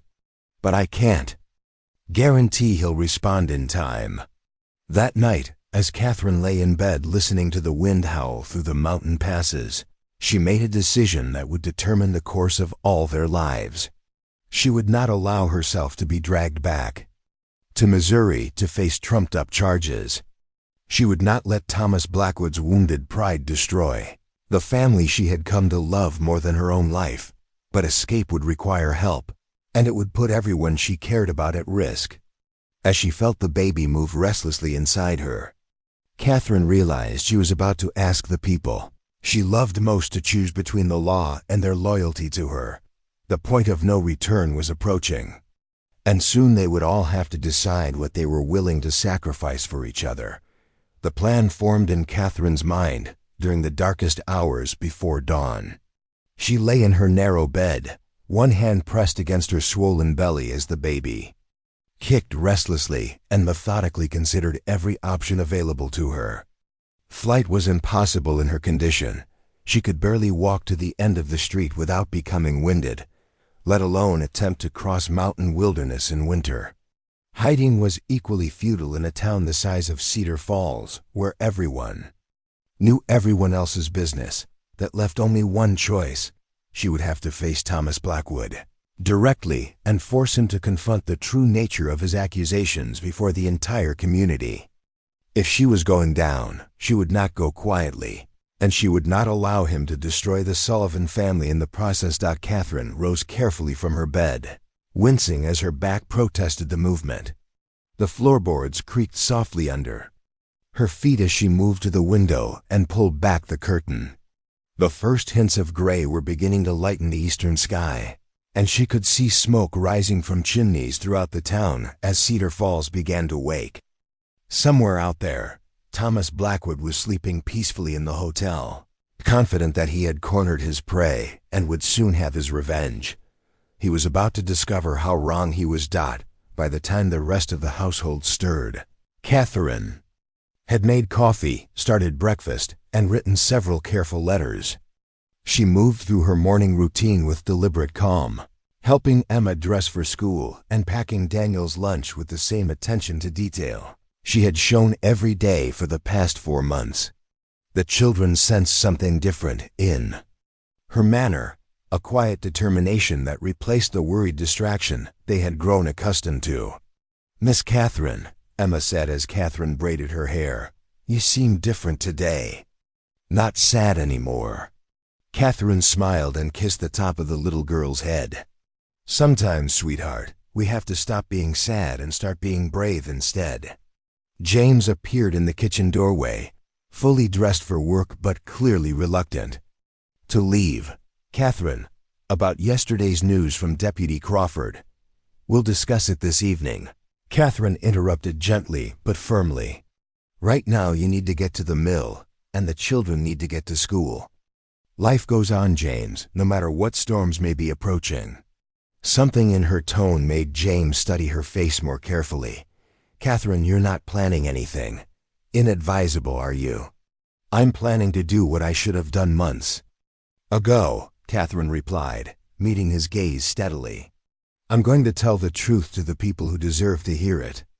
After James left for the mill and the children departed for school, Catherine sat down with Martha at the kitchen table. The older woman had been unusually quiet during breakfast, her sharp eyes missing nothing of Catherine's transformation from worried victim to determined fighter. "All right, dear," Martha said, pouring fresh coffee for both of them. "What exactly are you planning?" Catherine handed Martha one of the letters she had written. "I want you to deliver this to Reverend Mitchell at the church. I'm requesting that he call a special town meeting for this afternoon." Martha read the letter quickly, her eyebrows rising with each line. "Catherine, are you certain this is wise? Confronting Thomas Blackwood publicly could backfire spectacularly." "Perhaps," Catherine agreed. "But I refuse to be dragged away from here without the people of Cedar Falls knowing the full truth about what's happening. This community has become my home, and these people have accepted me as one of their own. They deserve to know why someone is trying to destroy that. And if Blackwood refuses to attend this meeting?" Catherine's smile held no warmth. "Oh, he'll attend. Men like Thomas Blackwood can't resist an opportunity to appear righteous before an audience. His pride will compel him to come, if only to justify his actions publicly." Martha folded the letter carefully and tucked it into her apron pocket. "Very well. But Catherine, you need to understand that once you do this, there's no going back. Whatever happens this afternoon will determine your fate one way or the other." "I know," Catherine said quietly, "but I'd rather fight for my place here and lose than surrender without a battle." The second letter went to Samuel Morrison, Catherine's lawyer, requesting his presence at the meeting and outlining the strategy she intended to pursue. The third letter was the most difficult to write, a careful explanation to James of what she planned to do and why, along with instructions for what should happen if her gamble failed. By noon, word of the special town meeting had spread throughout Cedar Falls like wildfire. The church was the only building large enough to accommodate the entire community, and Reverend Mitchell had agreed to Catherine's request with the understanding that the meeting would be conducted with Christian dignity and respect for all parties involved. Catherine spent the early afternoon preparing herself with the same meticulous care she had once devoted to preparing for her wedding to Thomas Blackwood, a wedding that had never taken place. She chose her best dress, a deep green, wool that Sarah Sullivan had sewn but never had the chance to wear. Martha had altered it to accommodate Catherine's condition, and wearing it felt like carrying Sarah's blessing into battle. James returned from the mill earlier than usual, having heard about the meeting from one of his workers. He found Catherine in the parlor, calmly mending one of Emma's torn stockings as if this were an ordinary afternoon. "Catherine, what in blazes do you think you're doing?" he demanded, his usual composure cracking. "You can't seriously mean to face down Thomas Blackwood in front of the entire town." Catherine set aside her sewing and looked up at him with perfect calm. "James, sit down, please." Something in her tone made him comply, though he perched on the edge of the sofa, as if ready to spring into action at any moment. "I need you to understand something," Catherine began. "Thomas Blackwood isn't just pursuing me because of wounded pride or alleged fraud. He's pursuing me because I represent something that threatens his carefully constructed image of respectability. He wants to prove that he was right to reject me, that I'm everything he claimed I was, damaged goods, unworthy of acceptance in decent society. So why give him a public platform to make that case?" James asked. "Because," Catherine said, her voice growing stronger, "I'm not the same woman who stepped off that stage in Millbrook 7 months ago. I'm not begging for acceptance anymore. James, I'm not apologizing for my past or my circumstances. I'm a member of this community now, and I have people who care about me. That changes everything." James was quiet for a moment, studying her face. "You're going to fight him." "I'm going to destroy him," Catherine said simply. "But I need to know that you'll support me, whatever happens. Because if this goes wrong, there could be consequences for your family." James reached over and took her hands in his. "Catherine, you are my family. All of us, me, Martha, the children, we've made that choice already. Whatever you need us to do, we'll do it." The church began filling an hour before the scheduled meeting time. Catherine arrived with the Sullivan family, walking slowly but with her head held high. She could feel every eye in the building tracking her movement as James escorted her to a seat in the front pew. Martha sat on her other side, her face set in lines of grim determination, while Daniel and Emma flanked their father with the wide-eyed solemnity of children who sensed they were witnessing something momentous. Thomas Blackwood entered just before the meeting was called to order, accompanied by Deputy Crawford and a man Catherine didn't recognize, but assumed was some sort of legal representative. Thomas had dressed for the occasion in his finest clothes, bearing confidence and authority as he took a seat across the aisle from the Sullivan family. Reverend Mitchell called the meeting to order with a prayer for wisdom and Christian charity, then turned the floor over to Catherine. She rose slowly, grateful for James's steadying hand on her elbow, and faced the packed church. "Friends and neighbors," she began, her voice carrying clearly to the back of the room, "I've asked you to gather here today because I believe you deserve to know the truth about the charges that have been brought against me, and about the man who has traveled so far to pursue them." A murmur ran through the crowd, and Catherine waited for it to settle before continuing. "7 months ago, I answered an advertisement for a mail-order bride, placed by Mr. Thomas Blackwood of Millbrook, Missouri. I was desperate, alone, and carrying a child whose father had abandoned us both. In my desperation, I misrepresented my circumstances, allowing Mr. Blackwood to believe I was a widow rather than an unmarried woman." The murmur grew louder, but Catherine pressed on.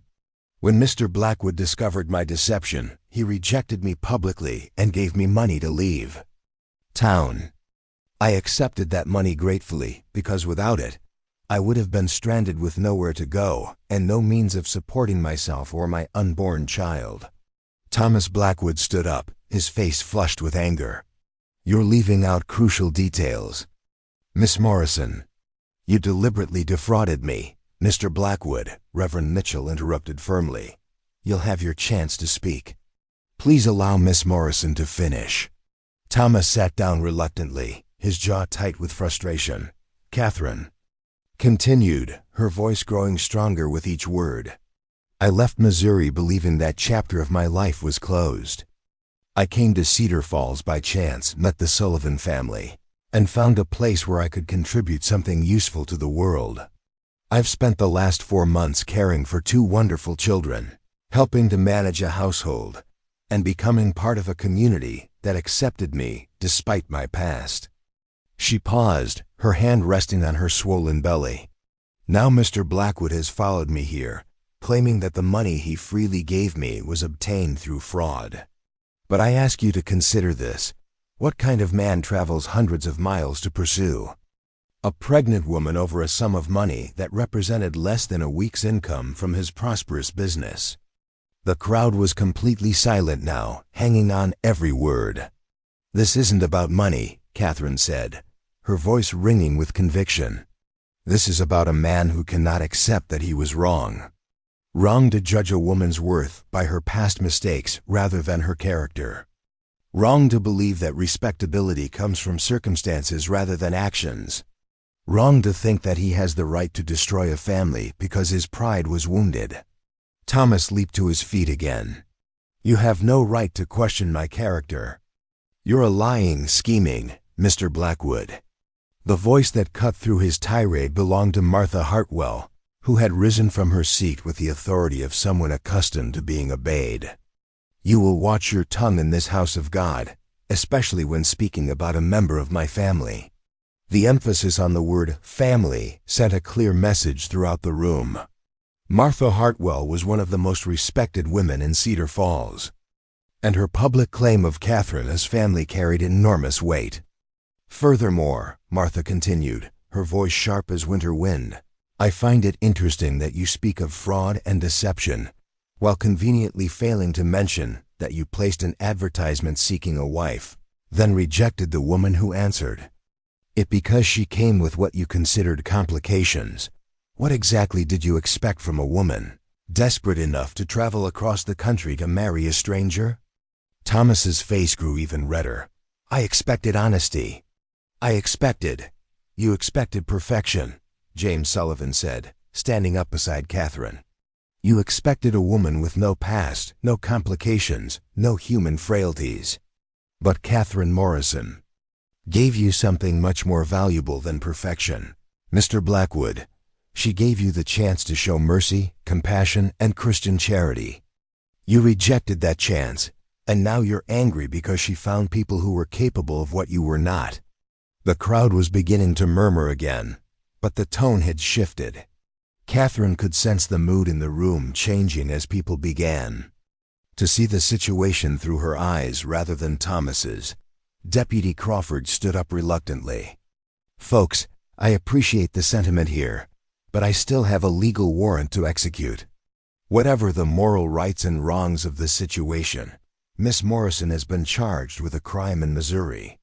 Samuel Morrison, Catherine's lawyer, rose from his seat near the back of the church. Deputy Crawford, with respect, I believe those charges are about to become irrelevant. All eyes turned to the young lawyer as he made his way to the front of the church, carrying a leather satchel stuffed with papers. Ladies and gentlemen, Morrison announced, this morning I received a telegram from the territorial governor's office. Governor Evans has reviewed this case and determined that the charges against Miss Morrison constitute an abuse of the extradition process. He's issued an executive order blocking her removal from Colorado Territory pending a full review of the evidence. A gasp ran through the crowd, followed by scattered applause. Thomas Blackwood's face went white with shock and rage. Furthermore, Morrison continued, I've been in communication with several prominent citizens of Millbrook, Missouri, who have provided sworn affidavits regarding Mr. Blackwood's character and his treatment of Miss Morrison. It seems that his version of events doesn't match the recollections of the witnesses to their encounter. Thomas sputtered with indignation. This is preposterous. You demand nothing here, said a voice from the back of the church. All heads turned to see Sheriff Ben Coleman striding down the aisle, his badge glinting in the afternoon light streaming through the stained glass windows. Mr. Blackwood, Coleman continued as he reached the front of the church, I've been doing some investigating of my own since you arrived in town. Turns out you've been less than honest about your reasons for pursuing Miss Morrison. The sheriff pulled out a folded telegram and read from it in a clear voice. This is from the sheriff of Millbrook County, Missouri.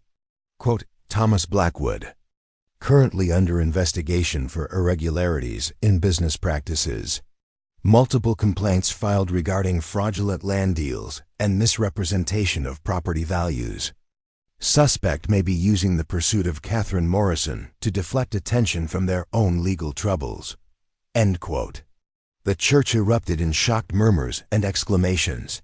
Thomas Blackwood looked like a man who had been struck by lightning.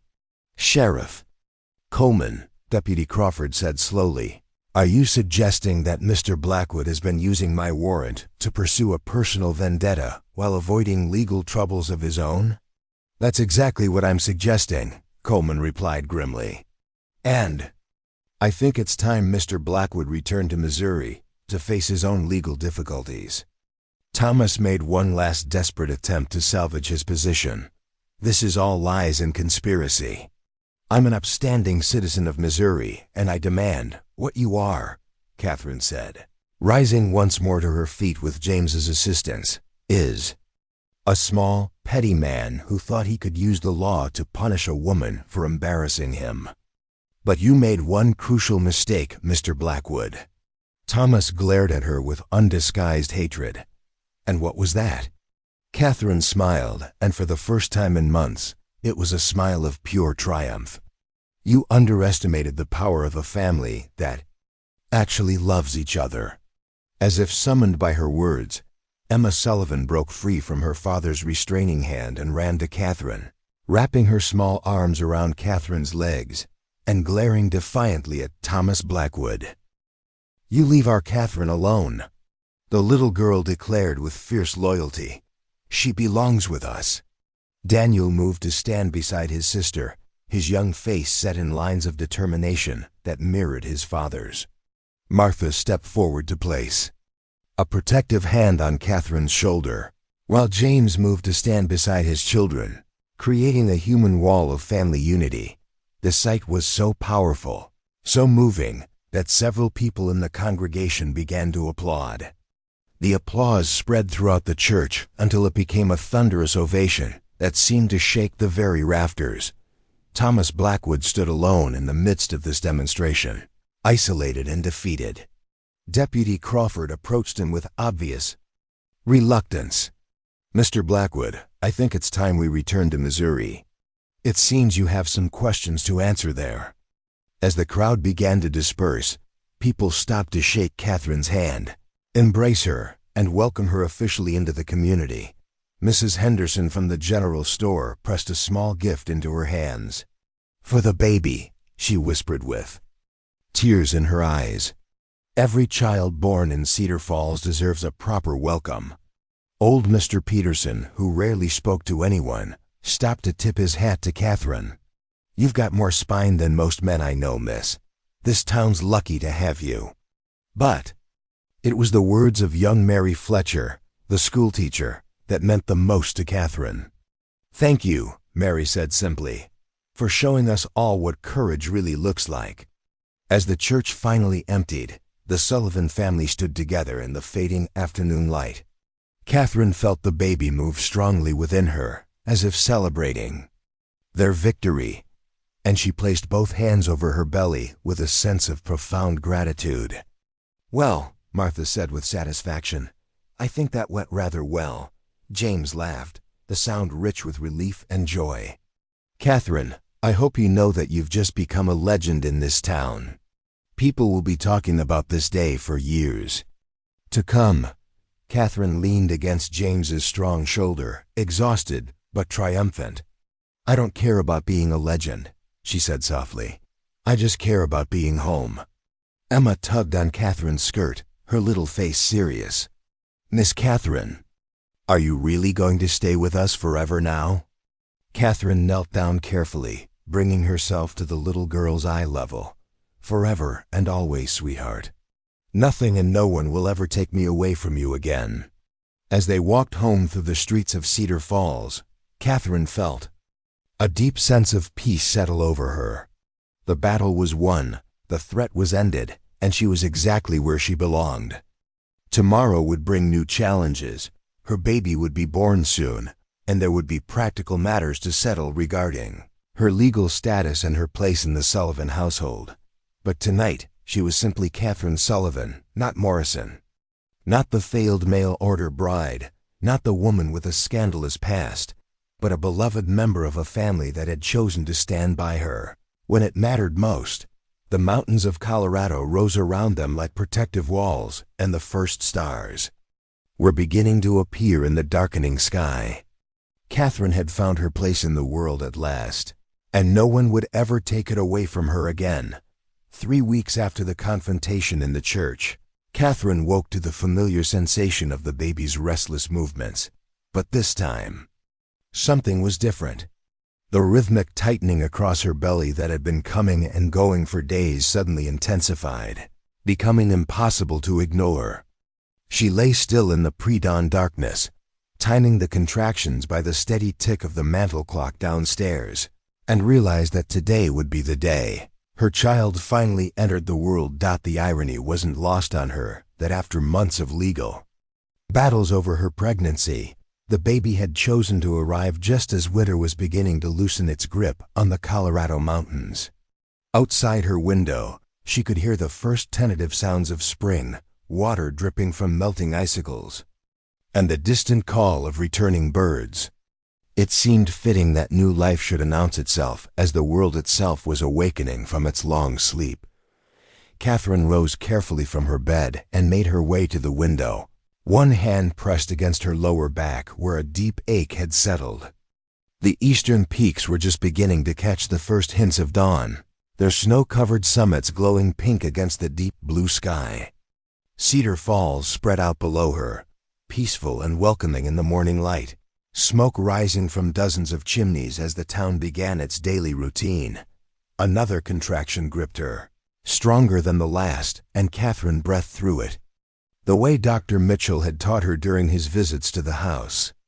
The elderly physician had become a regular caller after the confrontation with Thomas Blackwood, partly out of professional duty and partly, Catherine suspected, out of genuine affection for the woman who had become something of a local celebrity.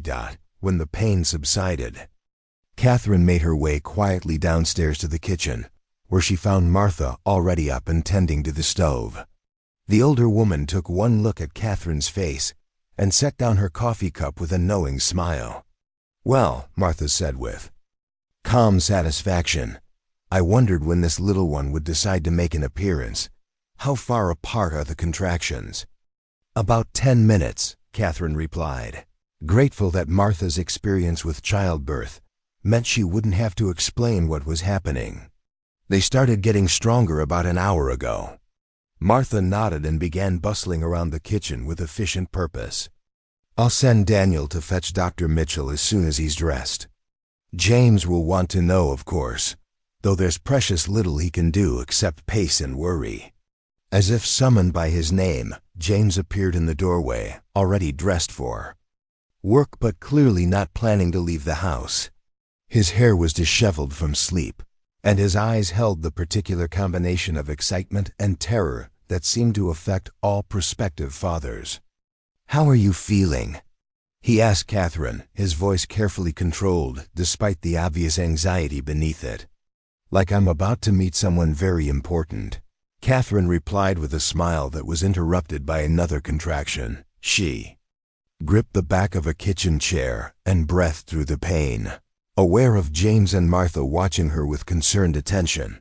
When it passed, James moved to her side and placed a gentle hand on her shoulder. "Catherine, I want you to know, whatever happens today, you're not alone. We're all here with you." The simple words carried a weight of meaning that went far beyond the immediate situation. Catherine thought of all the times over the past months when she had felt isolated, abandoned, and marveled at how completely that loneliness had been replaced by the warm certainty of belonging. "I know," she said softly, "and I can't imagine going through this anywhere else or with anyone else." The next few hours passed in a blur of increasing intensity.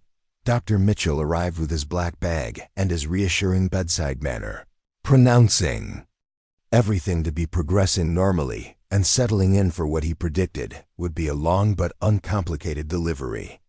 Emma and Daniel were sent off to school with strict instructions to behave themselves and not worry about what was happening at home.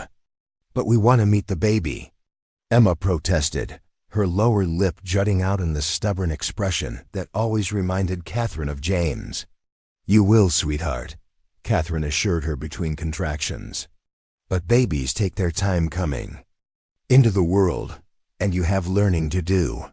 The baby will still be here when you get home from school."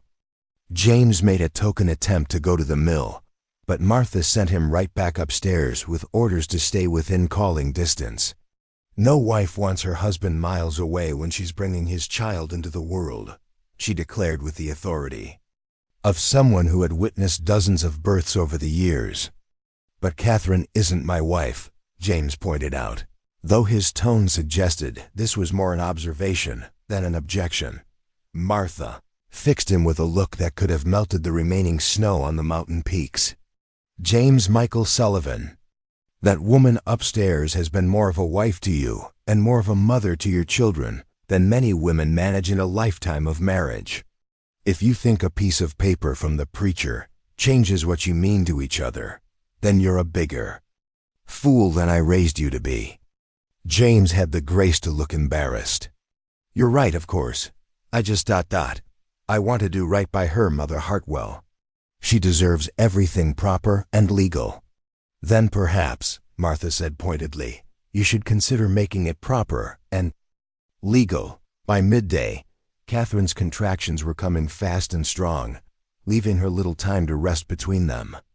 She had taken to walking the length of the upstairs hallway, one hand pressed against the wall for support, while Martha counted the timing and Dr. Mitchell made encouraging noises about progress and positioning. James hovered nearby, looking increasingly helpless and desperate to do something useful.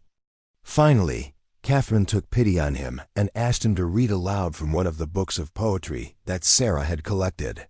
His voice, steady and warm, provided a welcome distraction from the intensity of what her body was doing. She walks in beauty, like the night, James read from Byron, his voice carrying clearly through the small house, of cloudless climes and starry skies. Catherine found herself thinking about beauty as another contraction gripped her, not the artificial, brittle beauty that society prized, but the deep, honest beauty of a life built on love and sacrifice and mutual support. She thought about Sarah Sullivan, who had walked these same halls and perhaps labored in this same room to bring Daniel and Emma into the world. She felt a strange kinship with the woman she had never met, as if Sarah's spirit was somehow present to guide her through this transformative moment. The afternoon wore on, with the contractions growing stronger and closer together. Catherine had long since abandoned any attempt at modesty or dignity, focusing entirely on the monumental work her body was doing.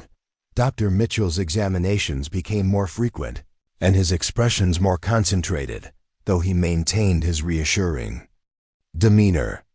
"Not much longer now," he announced after one such examination. "I can see the baby's head. Catherine, with the next contraction, I want you to push as hard as you can." The final stage of labor was unlike anything Catherine had ever experienced. A combination of the most intense pain and the most powerful purpose she had ever felt. Every fiber of her being was focused on bringing this new life safely into the world, and she drew on reserves of strength she hadn't known she possessed.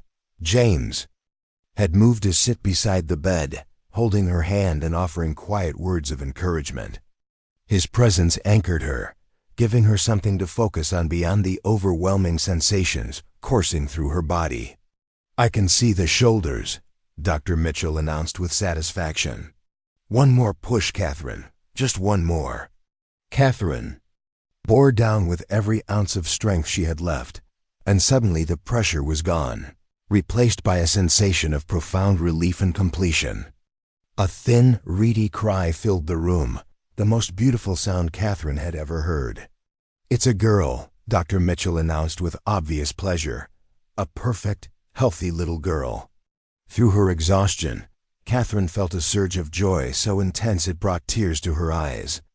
A daughter.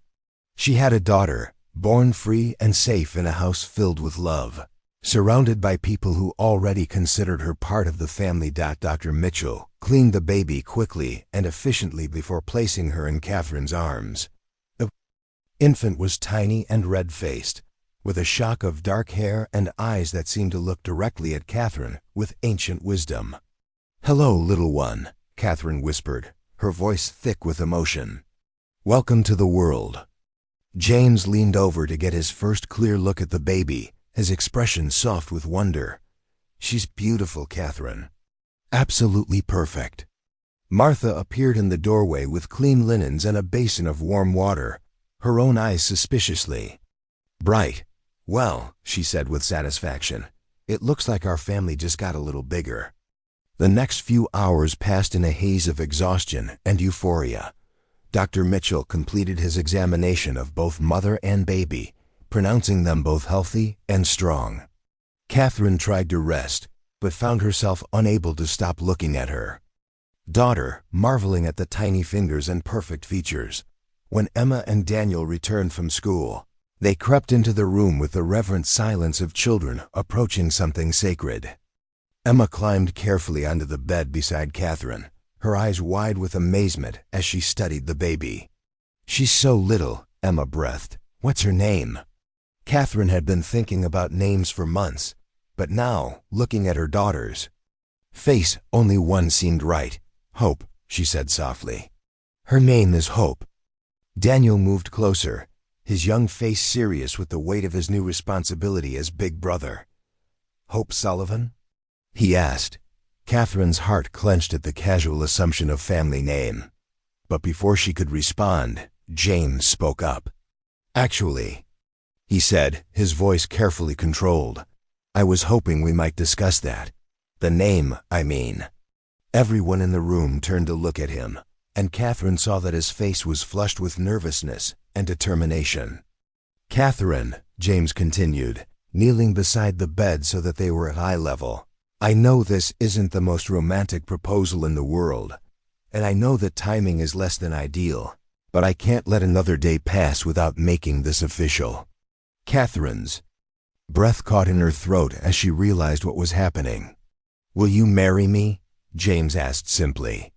"Not because you need protection or security, and not because the children need a mother, though both of those things are true, but because I love you, and because I can't imagine my life without you in it." Catherine looked around the room at the faces watching her expectantly, Martha with her knowing smile, Emma bouncing with excitement, Daniel trying to maintain his dignified composure, and James with his heart in his eyes. In her arms, baby Hope slept peacefully, seemingly unaware that her entire future was being decided at this moment. "Yes," Catherine said, her voice strong despite the tears streaming down her cheeks. "Yes, of course I'll marry you." Emma let out a whoop of joy that woke the baby, who began crying in startled protest. Daniel grinned with the satisfaction of someone whose family had just become official. Martha wiped her eyes with her apron and began issuing orders about wedding preparations and guest lists. James leaned over to kiss Catherine gently, careful not to disturb the baby. "I love you," he whispered against her lips, "both of you." "And we love you," Catherine replied, looking down at Hope's tiny face. "All of us." The wedding took place 6 weeks later, in the same church where Catherine had made her dramatic stand against Thomas Blackwood. This time, however, the atmosphere was one of pure celebration. Catherine wore a dress of white silk that Martha had sewn specially for the occasion, with tiny pearl buttons and lace trim that caught the spring sunlight streaming through the stained glass windows. Hope, now a plump and healthy infant with her mother's dark eyes and her own surprisingly strong lungs, was held by Emma during the ceremony. Daniel stood beside his father as best man, his chest puffed out with pride at his important role. The entire town turned out for the wedding, transforming what might have been a simple civil ceremony into a community celebration. Mrs. Henderson had organized a reception in the church hall, complete with a 3-layer cake and enough food to feed half the county. Even some of the mining families from the surrounding hills came down to join the festivities. As Catherine and James exchanged vows, promising to love and honor each other through all of life's challenges, Catherine thought about the unlikely journey that had brought her to this moment. A year ago, she had been a desperate woman fleeing scandal and shame, with no idea where she would end up or how she would survive. Now she stood before her community, surrounded by family and friends, holding the hand of a man who had seen her at her worst and chosen to love her anyway. Her daughter slept peacefully in the arms of the little girl who had become her sister, while the boy who called her mother watched with solemn pride. "You may kiss the bride," Reverend Mitchell announced with a broad smile, and James obliged with enthusiasm, earning cheers and applause from the packed church. After the ceremony, as guests moved to the hall for the reception, Catherine found herself standing alone for a moment in the church sanctuary. The afternoon light painted everything in shades of gold and amber, and she could almost feel the presence of all the prayers and hopes that had been offered within these walls. "Having second thoughts?" Martha asked, approaching with Hope in her arms. "Just the opposite," Catherine replied, accepting her daughter and settling her against her shoulder. "I was thinking about how strange life is. A year ago, I thought my story was ending. It turns out it was just beginning." Martha smiled and patted Catherine's arm. "The best stories always start with a woman brave enough to take a chance on the unknown." even when that woman has made every mistake in the book. Especially then, Martha said firmly. Mistakes are just lessons that haven't finished teaching us yet. The reception lasted well into the evening, with music and dancing and enough storytelling to keep the local gossips happy for months. Catherine danced with her new husband while their children looked on with approval, and she felt a deep sense of gratitude for the chain of events that had brought her to this moment. As the celebration finally wound down and guests began making their way home, Catherine found herself on the church steps, holding hope while James said goodbye to the last of their well-wishers. The Colorado night was clear and cold, with stars brilliant in the thin mountain air. "Mrs. Sullivan," James said, joining her on the steps and wrapping his arms around both her and the baby. "Mrs. Sullivan," Catherine repeated, testing the sound of her new name. "I think I like that." "Good," James said, kissing the top of her head. "Because you're stuck with it now." They stood together in comfortable silence, watching the lights of Cedar Falls twinkle in the valley below. Emma and Daniel had long since fallen asleep on chairs in the church hall, exhausted by the excitement of the day. Tomorrow they would all go home together to the house that had become the center of Catherine's world, where she would continue the work of building a life worth living. "James," Catherine said quietly, "do you ever wonder what would have happened if Thomas Blackwood had accepted me? If I had become his wife instead of finding my way here?" James considered the question seriously. "I think," he said finally, "that you would have spent your life trying to be someone you weren't, instead of becoming who you were meant to be." Catherine nodded, understanding the truth of his words. Thomas Blackwood had seen her pregnancy as damage to be hidden or overcome. James saw it as hope, literally and figuratively, a gift that had brought them all together. "Do you think she'll ask about her father someday?" Catherine asked, looking down at Hope's sleeping face. "Probably," James said honestly. "And when she does, we'll tell her the truth. That her father was a man who wasn't ready to be a parent, but that she was lucky enough to find a family who was ready to love her exactly as she was." As they finally gathered their sleeping children and made their way home through the quiet streets of Cedar Falls, Catherine reflected on the remarkable transformation her life had undergone. She had arrived in Colorado territory as a refugee from her own mistakes, desperate and alone except for the child she carried. Now she was wife, a mother, a respected member of the community, and part of a family that had chosen each other out of love rather than obligation. She had learned that home wasn't a place you found, but something you built with people who saw your worth even when you couldn't see it yourself. The house was warm and welcoming as they carried the children upstairs to their beds. Catherine tucked Emma under her quilts and kissed Daniel's forehead, marveling at how natural these maternal gestures had become.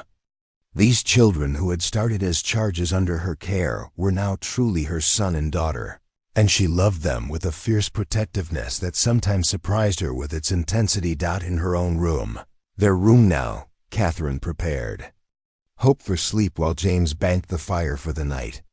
The domestic routine felt both new and ancient, as if they had been performing these quiet rituals together for years instead of months. "Catherine," James said as they finally settled into bed together, Hope sleeping peacefully in her cradle nearby, "I want you to know something." "What's that?" Catherine asked, nestling against his shoulder with the profound relief of someone who no longer had to sleep alone with her fears. "When I first saw you at that stage depot in St. Louis, I thought I was just solving a practical problem. I needed help with the children, and you needed a place to go. I never expected ... What? Catherine prompted when he trailed off. "I never expected to find my heart again," James said quietly. "After Sarah died, I thought that part of my life was over. I thought I would just focus on the children and the business and try to get through each day. But you brought laughter back into this house. You brought joy back into my children's lives. You brought me back to life." Catherine felt tears prick at her eyes but these were tears of happiness rather than sorrow. "You saved me, James, all of you. You took a woman that society had written off as damaged goods and made her feel valuable again. You were always valuable, Catherine. We just recognized what Thomas Blackwood was too blind to see." As sleep finally claimed them both, Catherine lay listening to the quiet sounds of her family around her, Hope's soft breathing, James's steady heartbeat beneath her cheek, the whisper of wind through the trees outside their window. Somewhere in the distance, a night bird called across the valley, its song echoing off the mountains that surrounded their little town like protective walls. She thought about the mail order, bride advertisement that had started this whole journey, and how different her life had turned out from anything she could have imagined. She had set out looking for security and respectability, and had found something far more precious, a love that accepted her completely, children who needed her exactly as she was, and a community that had chosen to see her strength rather than her weaknesses. Tomorrow would bring new challenges, as all tomorrows did. Hope would grow and develop her own personality. Emma and Daniel would continue their journey toward adulthood, with all the joys and trials that entailed.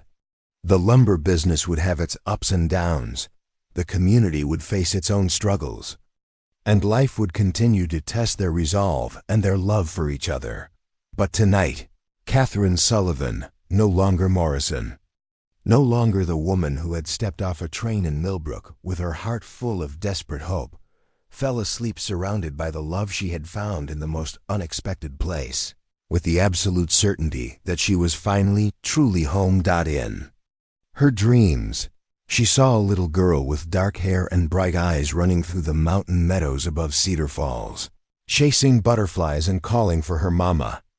And in those dreams, Catherine was there, arms open wide, ready to catch her daughter and swing her up toward the endless Colorado sky where anything was possible and every ending was really just another beginning. Years later, when Hope was old enough to understand stories, Catherine would tell her about the journey that brought them all together. She would speak of trains and stages, of disappointment and discovery, of a man who couldn't see past convention and another who saw straight to the heart. She would explain how sometimes the worst moments in our lives lead us to the best destinations, and how family isn't always about blood, but always about choice. The lumber mill prospered under James's careful management, growing from a small operation serving local mining camps to a major supplier for the expanding railroad network. Catherine proved to have an unexpected talent for the business side of the operation, keeping meticulous records and managing correspondence with clients across the territory. Her careful attention to detail and natural diplomacy helped secure contracts that doubled their profits within 2 years of their marriage.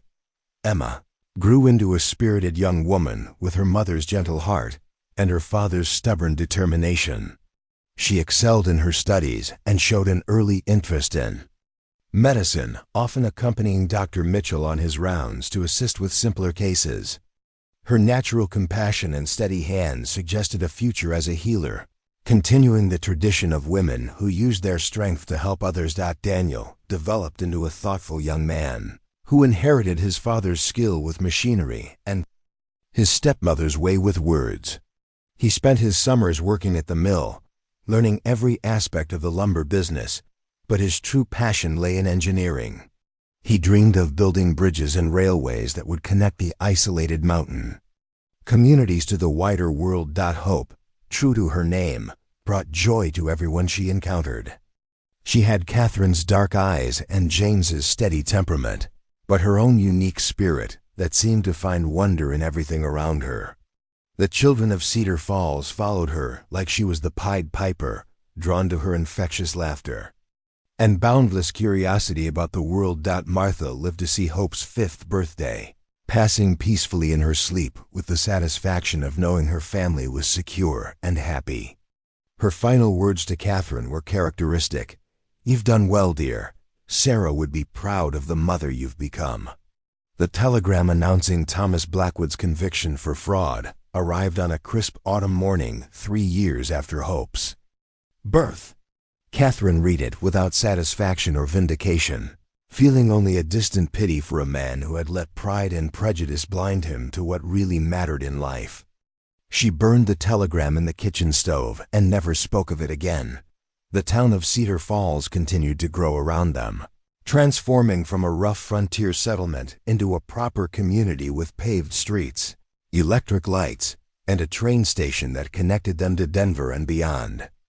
Through all these changes, the Sullivan House remained a constant, a place where travelers knew they could find a warm meal and honest advice, where neighbors gathered during times of crisis, and where love lived in all its messy, complicated, beautiful forms. Catherine never forgot the lessons of her journey. She made it her mission to help other women who arrived in Cedar Falls under difficult circumstances, whether they were mail-order brides facing rejection, war widows seeking new starts, or young mothers fleeing dangerous situations. The spare bedroom in the Sullivan House became an unofficial refuge, and Catherine's gentle wisdom guided many women toward their own versions of happiness.